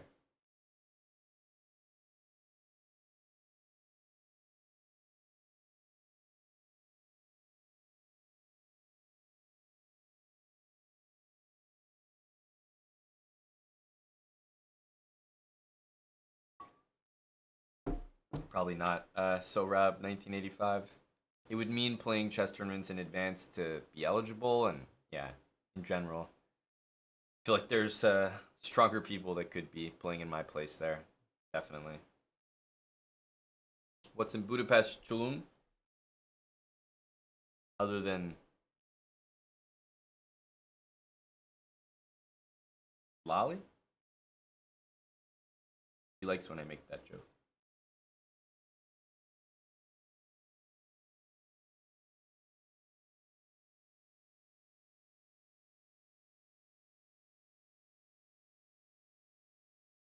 Oh, the Olympiads in Budapest?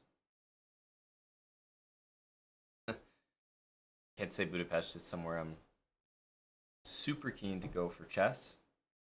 They have those tournaments where they manufacture chess norms. Some nasty stuff. So yeah, not necessarily super keen to go there.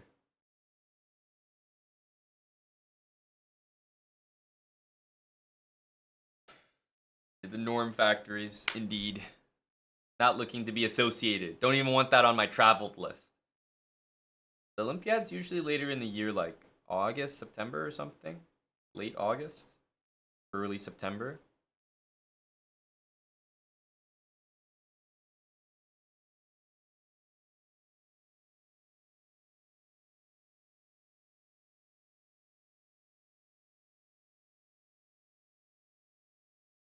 I'm Oceanborn. Thanks for the 18-month resub.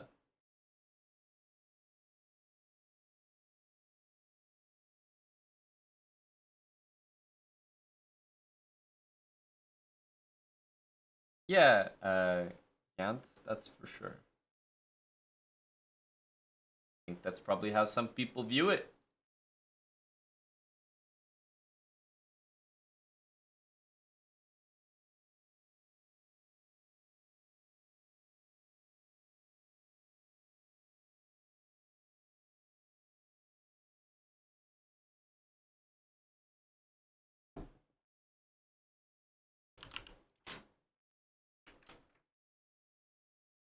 Hello, sir. Sneaking in for a quick coffee. No problem. No problem. Just speaking to your friend Chulum. Yes, wasn't it? We also saw the return of Ray today.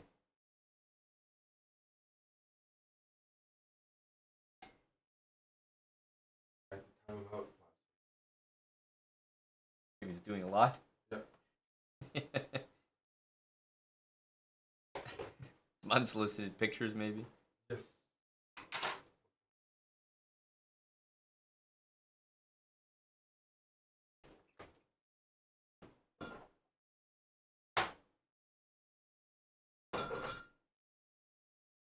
There are a lot of teams, Bazmaniac, that just send some casuals, some tourists. Canada might soon be one of those, but yeah, you'll have countries that maybe have better players that just don't play. I would love to see, yeah, I'd love to see Salty at the Olympiad, particularly for one of the parties that they host there, Tim. I think Salty could do a lot of damage. They have a party usually around the middle of the event. Salty would excel.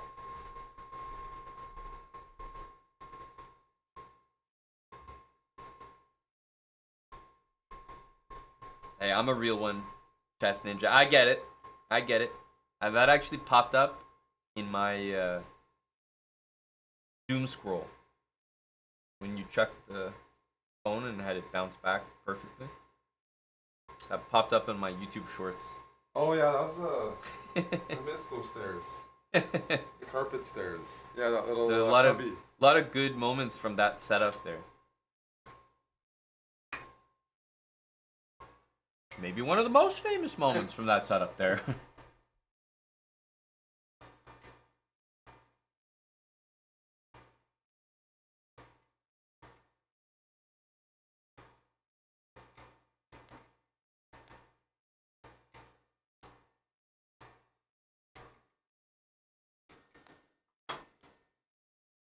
Trying to grow the category, Allison. Trying to grow the category. You know, trying to do my part for chess streamers. Not ready to hand our viewers over to the just chatting section. So I'll even do Geoguessr in the chess section to bolster the numbers. Watch me.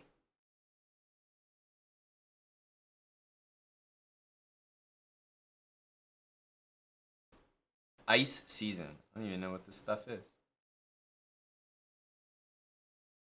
Oh, a new season starts soon? Is there still ranked?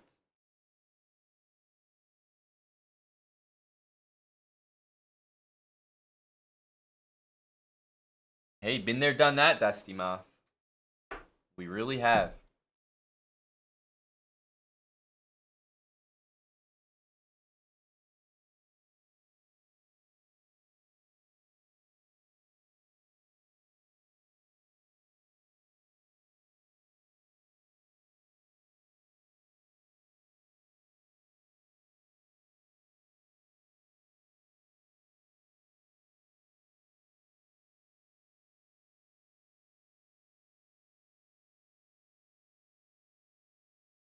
Okay.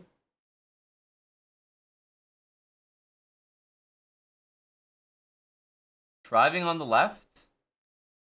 And I think Ralph would have us get this correct. The soil It's Lesothan soil. It speaks to me. The Lesotho soil. Damn. Okay, well, we couldn't do it for Ralph. So it's really got to be one of two things right now. I can't think of anything other than Eswatini or Uganda. Only two. It's the first round, so I may as well wait a little bit. See if someone guesses one of them, for example. But I'm pretty sure this is going to be Eswatini or Uganda. Oh, Swazi. It's definitely Eswatini then. But I didn't need to rush with that one because it was round one, so I figured I'd let other people maybe guess some wrong. Yeah, Swaziland. Who was around when it was Swaziland?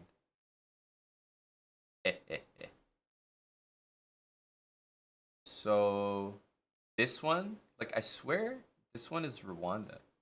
But I could just be misremembering here. But I swear this truck is Rwanda. Yeah, truck theory.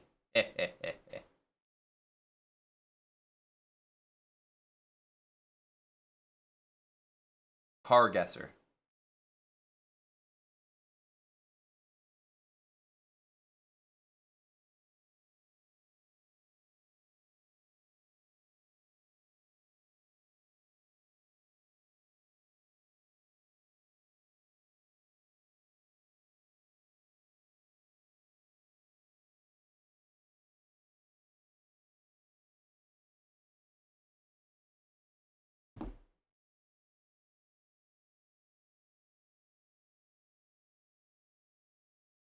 The thing is, the without knowing where it is based on the car, and you kind of have to use that as the most recognizable thing.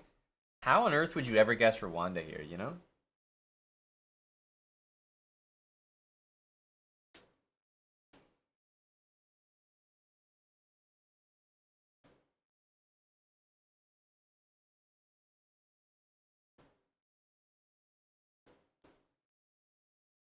Fifty-fifty. I think he got in.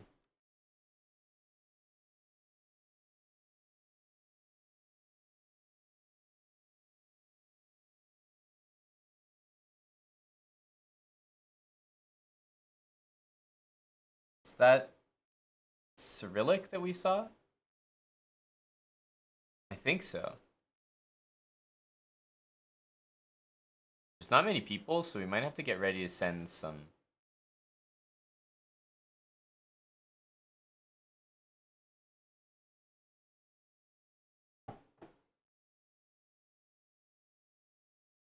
Yeah, we just had to go quick there.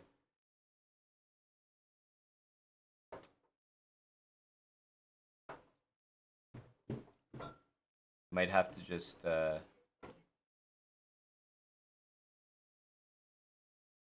auto Poland here.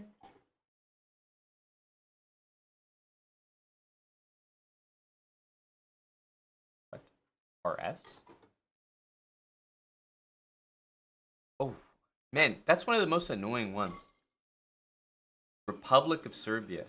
One of the most annoying URLs to get. This one never comes naturally to me. RS. It's like, yeah. Dot, dot .sr would be fine. Dot .sr. I'm good with that.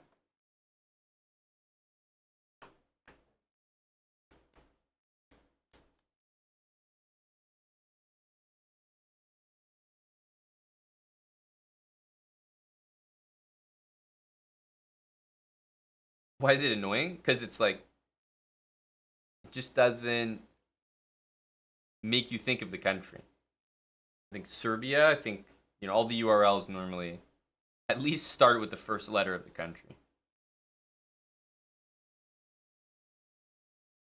Oh, what?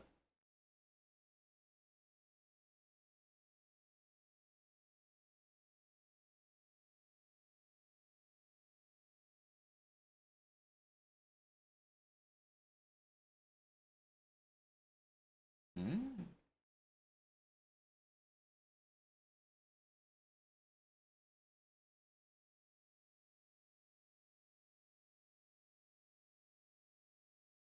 Hmm. It didn't feel like Finland. I needed to see some more signs. Hmm.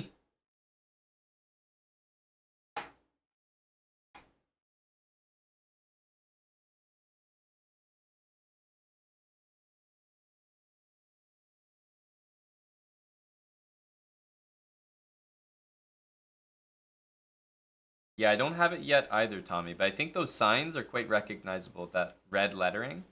Gotta get better at identifying that.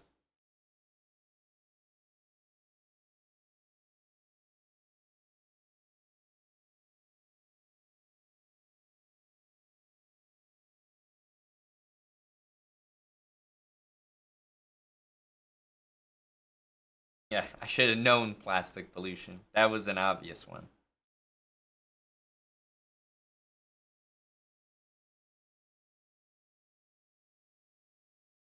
How are we seeing locked in guesses already?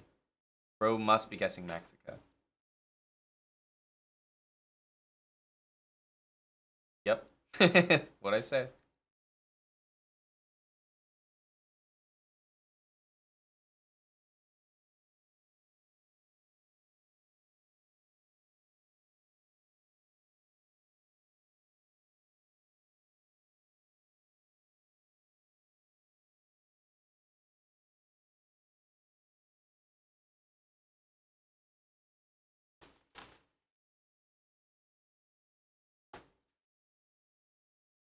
Might have to go with the it's always Colombia theory. Oh, I want to be over there.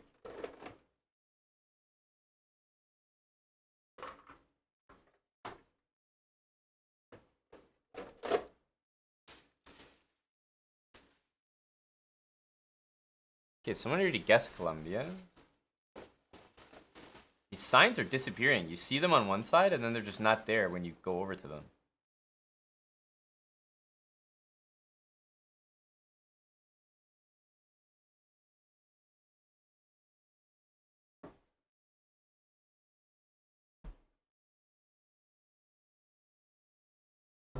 Argentina for sure. Man, you guys are good. You guys are good.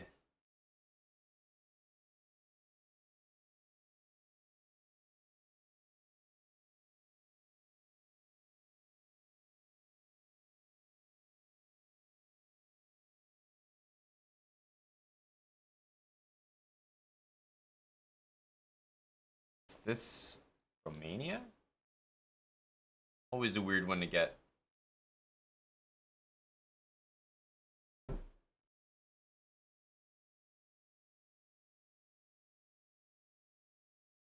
Oh, it's getting very sweaty. This is a tough lobby, I can tell. Above my pay grade. Belgium?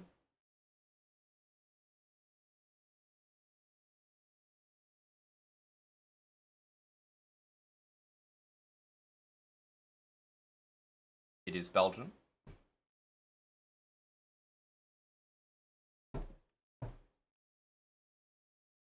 Just had to see some French. I'm not sure how to describe it, but I see this. I think more Belgium than France. Because you see these signs, and it definitely feels like France to me, but I don't know. Just the way the sun's hitting them buildings, boys.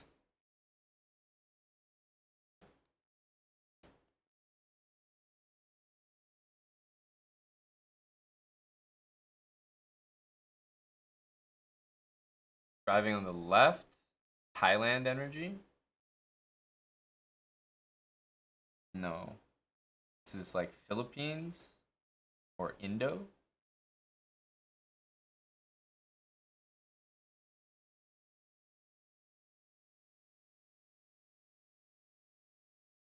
Yeah, that was my first instinct as well, Chulum. We had the same thought process, I guess. HL 275. No way. 62 months. 5 years and change. Thank you, buddy. Hello to Felix. Pakistan for the boys.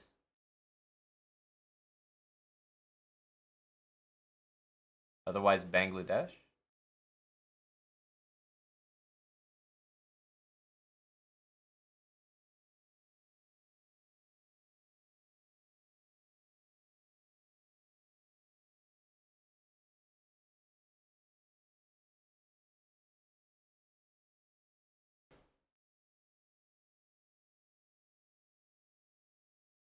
This guy guessed India. I feel like he... Oh, it's just two of us. Okay, we should probably 50-50, but...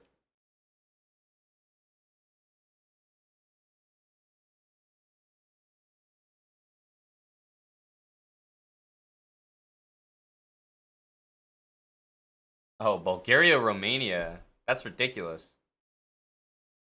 That's ridiculous. That's so easy. What? Not even a challenge. They basically handed me the win at that point. Unless the guy was able to produce Bulgaria, that would have been crazy.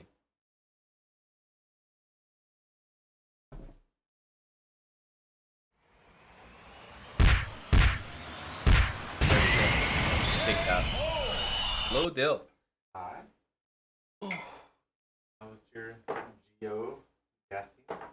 We're in here with a win, Dill. 1 for 1. Which country did you guess? For the win? For the win. Bulgaria. But usually what I like to do, because you have a lifeline, which is like a 50-50, if you don't know, then you can click it and it'll say like, it's one of these two countries you pick. So you have a 50-50 shot at getting it right. But I like to do Geo so that I save that for the final. So that in the final, when it's really like, Down to the wire. down to the wire, it's like I look around a little bit and then I have 50-50. So I didn't really get it as Bulgaria. I just got the 50-50, but we got some hard ones earlier. It makes you learn. It makes you, realize that the world is small. Though, the more you're learning, so much more about it. Absolutely. Absolutely. If you get the 50-50 wrong, then it shows the other guy which country you guessed. And then you wait for your opponent. If they get it correct, obviously you lose. But if they also don't get it right, then you go to the next round. But usually it's so easy to get it correct. Because when you do 50-50, you can't guess anymore. So I'm like waiting for him to fail. But he sees which one I guessed, Bulgaria. He knows it was a 50-50. 50-50s almost always are neighboring countries. So he just sees Bulgaria and he's just going to guess something around it. Or sorry, I guess if I got it wrong, I would guess Romania. And he would guess something around it. So usually if you get a 50-50 wrong in the final, they almost always get it immediately. It is risky, but usually in the 1v1s, I just don't like the feeling of not getting a guess up in the final. That doesn't feel good. And plus, they usually 50-50, so I feel like if you look around, you suss out the place, and then you 50-50, you have a more than 50-50 chance of getting it correct. Because you're going to generate your own opinion of where the place could be in 15 seconds, and then coupled with the 50-50 chance, I feel like you have a better than 50% chance to win.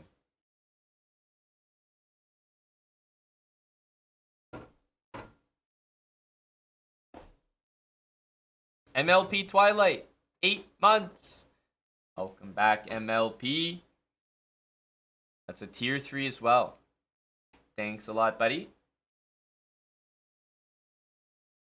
Gearing up for candidates in April there, MLP.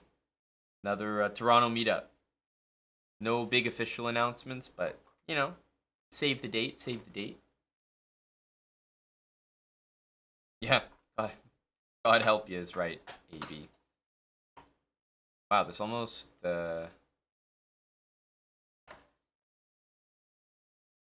getting some, like, Pandora vibes.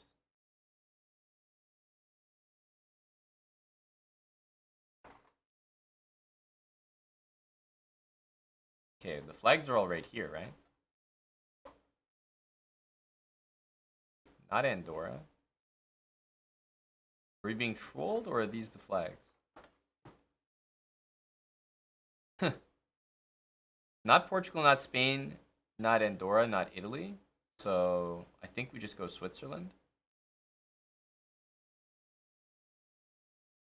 So the Swiss flag is here. And I knew that this one was the Swiss flag. But then I was like, what's going on with these other ones?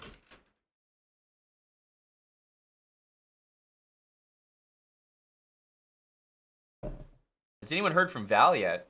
Yeah, he was up and at him in the sauna. Noon today.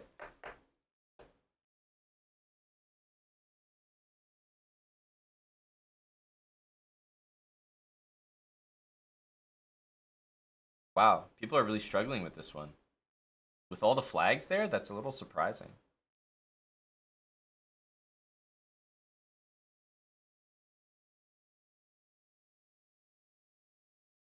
Yeah, but the flags are right there, Tommy, you know? Come on.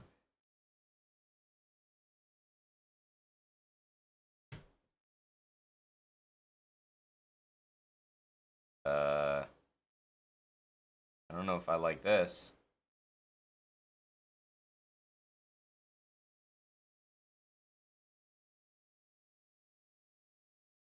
What the hell?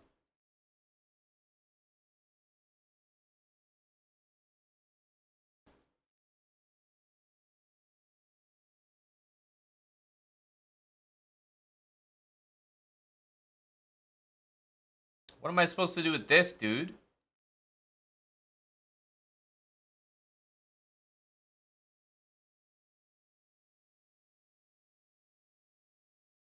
These dudes brown? What's going on here? Nope. Nope.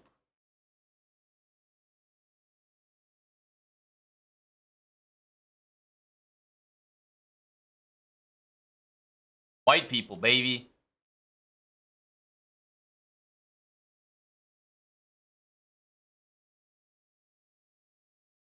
$50-50. I need him to get it wrong. Damn. I don't know, but I'm going like Montenegro. Yeah,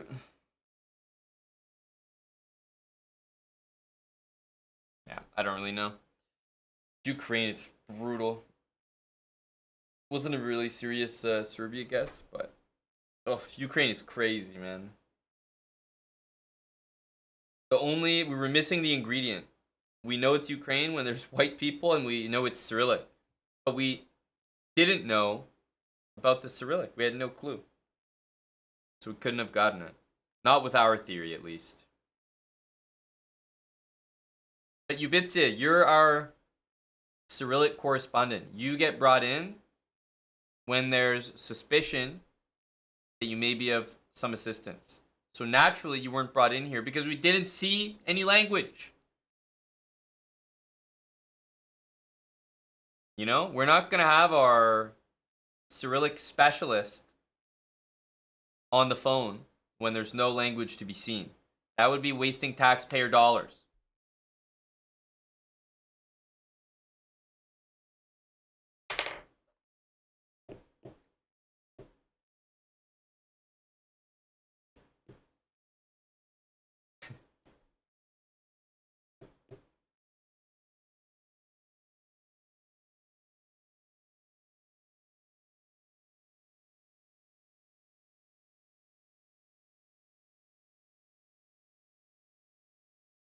Jeez, you guys really got a lot of people were big Ukraine there. Very impressive.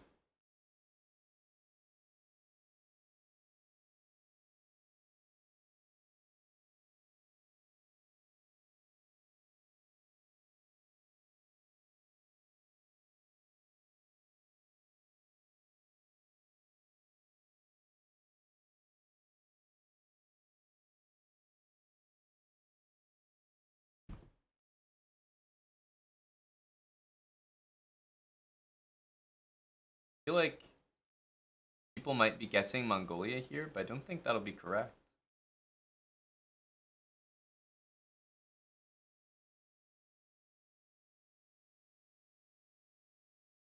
Hmm. Yeah, it's not Mongolia, not Russia. My instinct was definitely Kyrgyzstan or Bulgaria. Um,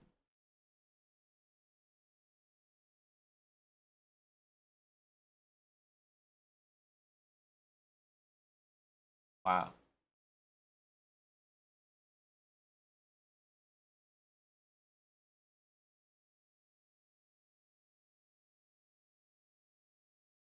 Don't think it could be anything here. I'm definitely gonna throw Bulgaria in there. Definitely gonna throw Chile in there. Oh no, somebody did. Ugh. No clue. No clue.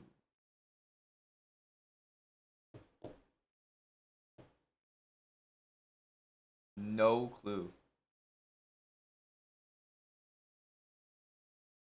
Kazakhstan has been guessed.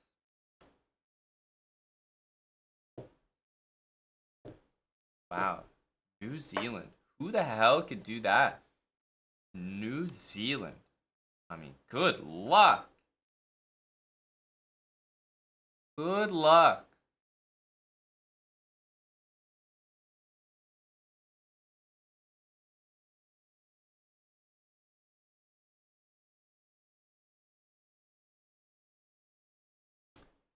Uh,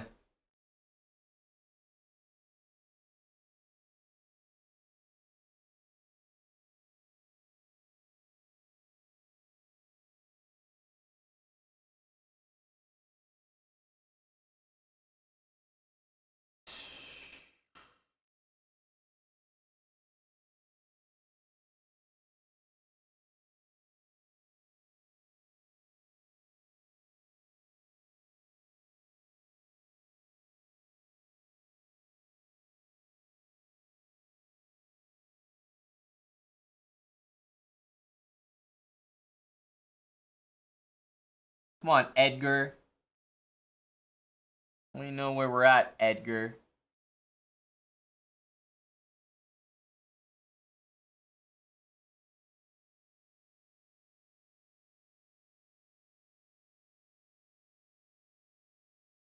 Okay, we gotta throw Mexico in there.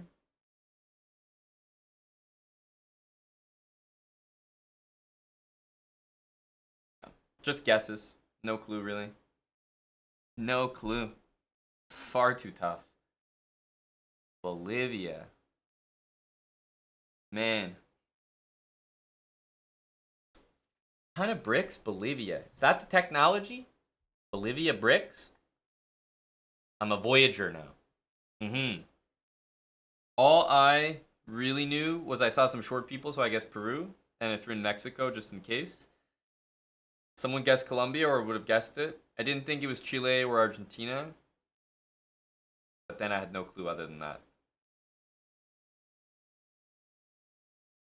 I'm a Voyager. In fact, I feel like a Voyager. I feel like I've been voyaging.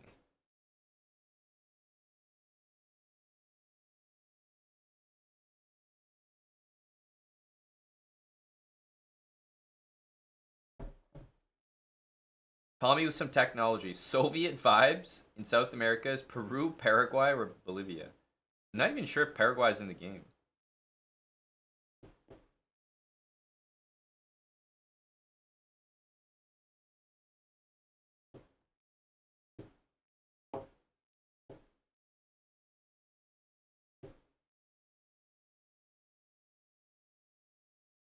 Houses without plaster is Bolivia or Peru?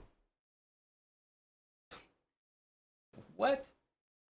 Houses without plaster?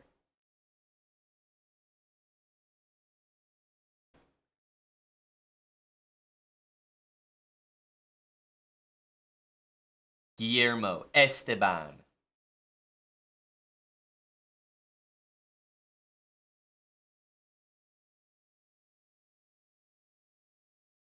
Is this?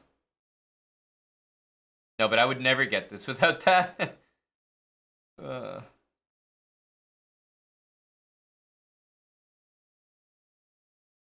I'd like to give myself some credit and say I would have gotten it.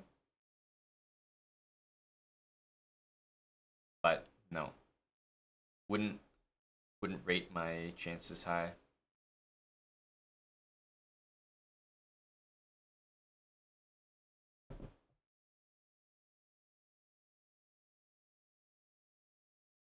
I don't think Hades in the game.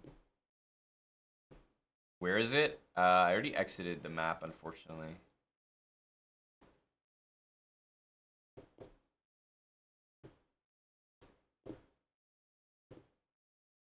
Understandably, there's a lot of people confused, although they haven't guessed anything yet.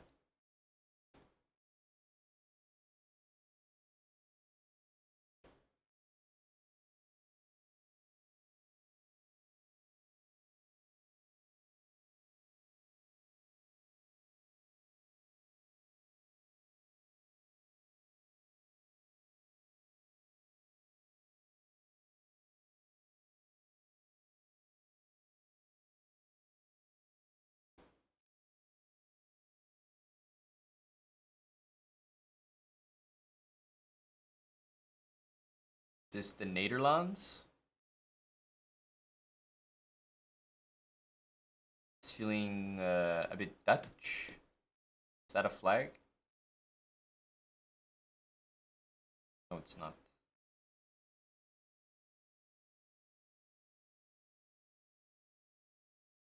Okay, never mind. Never mind. We're somewhere else. I think we're in Vowel land. Not Val, Vowel. Yeah, I think we're in Vowel land.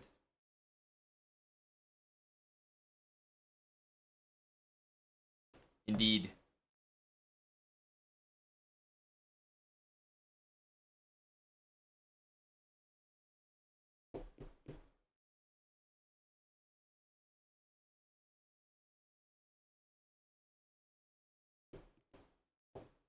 In the middle of nowhere. See, John Harris, thanks for stopping by and resubbing today, man. Appreciate you. See you around. It's Timu Solani.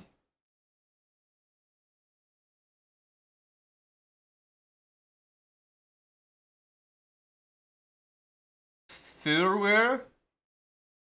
Okay. Germany, bro.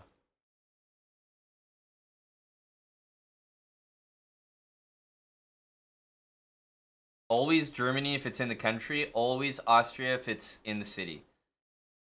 That's the best technology I can give you.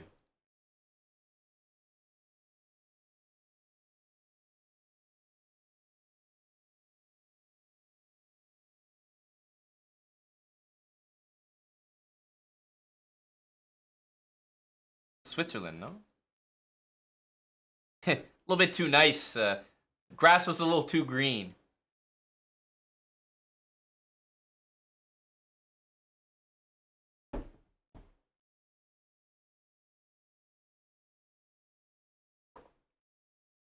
Still 3 of us.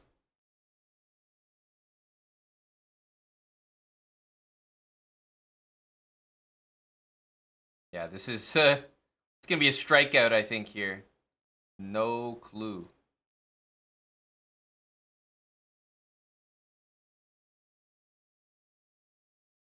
Nope. These are, in my eyes, useless signs. Signs that do nothing for me. Man, I'm so lost here. Don't even have, like, an attempt.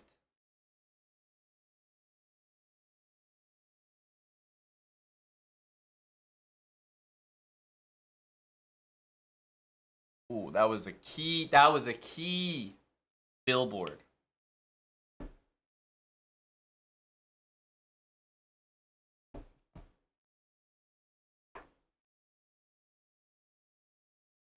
All right, just the 2 of us.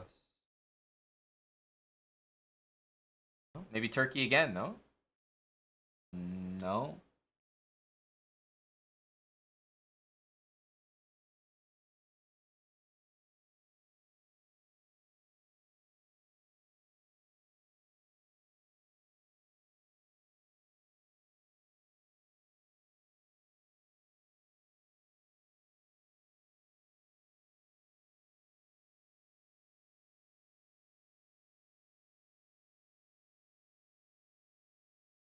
What? Bro just pulled out Romania? Huh? That's crazy. That's above my pay grade right there. I'll take second place to a performance like that. But I tell you what I didn't do. I didn't use my 50-50. I even said it was just the two of us.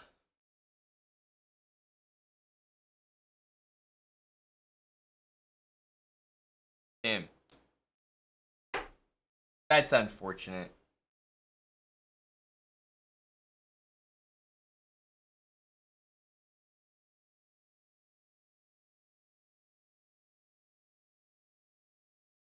Liking these day lists from Spotify. Alright, I think I'm gonna order some food, but I'll keep streaming some Geoguessr. We're gonna move to Kick. Time for my dinner and Geo. Yeah, I'm sick of it as well, Tim. You know what? We had a beautiful game. I'm not even gonna... If you were here for it, you were here for it. This one right here. Oof. So we got our good game of the year. Now we don't need to worry for the rest of 2024. All good. We are pushing the gold division in Geo. Jimster, thanks for the tier 3 3-year resub. Great stuff, Jimster. Appreciate you. Tier 3, 36. I'll see you guys on Kick. Gonna end the stream and turn on the stream immediately on our Kick channel. Kick.com/chessbra. So I'll see you guys there to continue the stream this evening. I'm gonna get some food as well. !Kick, that's right, Tim. I'll see you guys there in just a sec. Bye for now.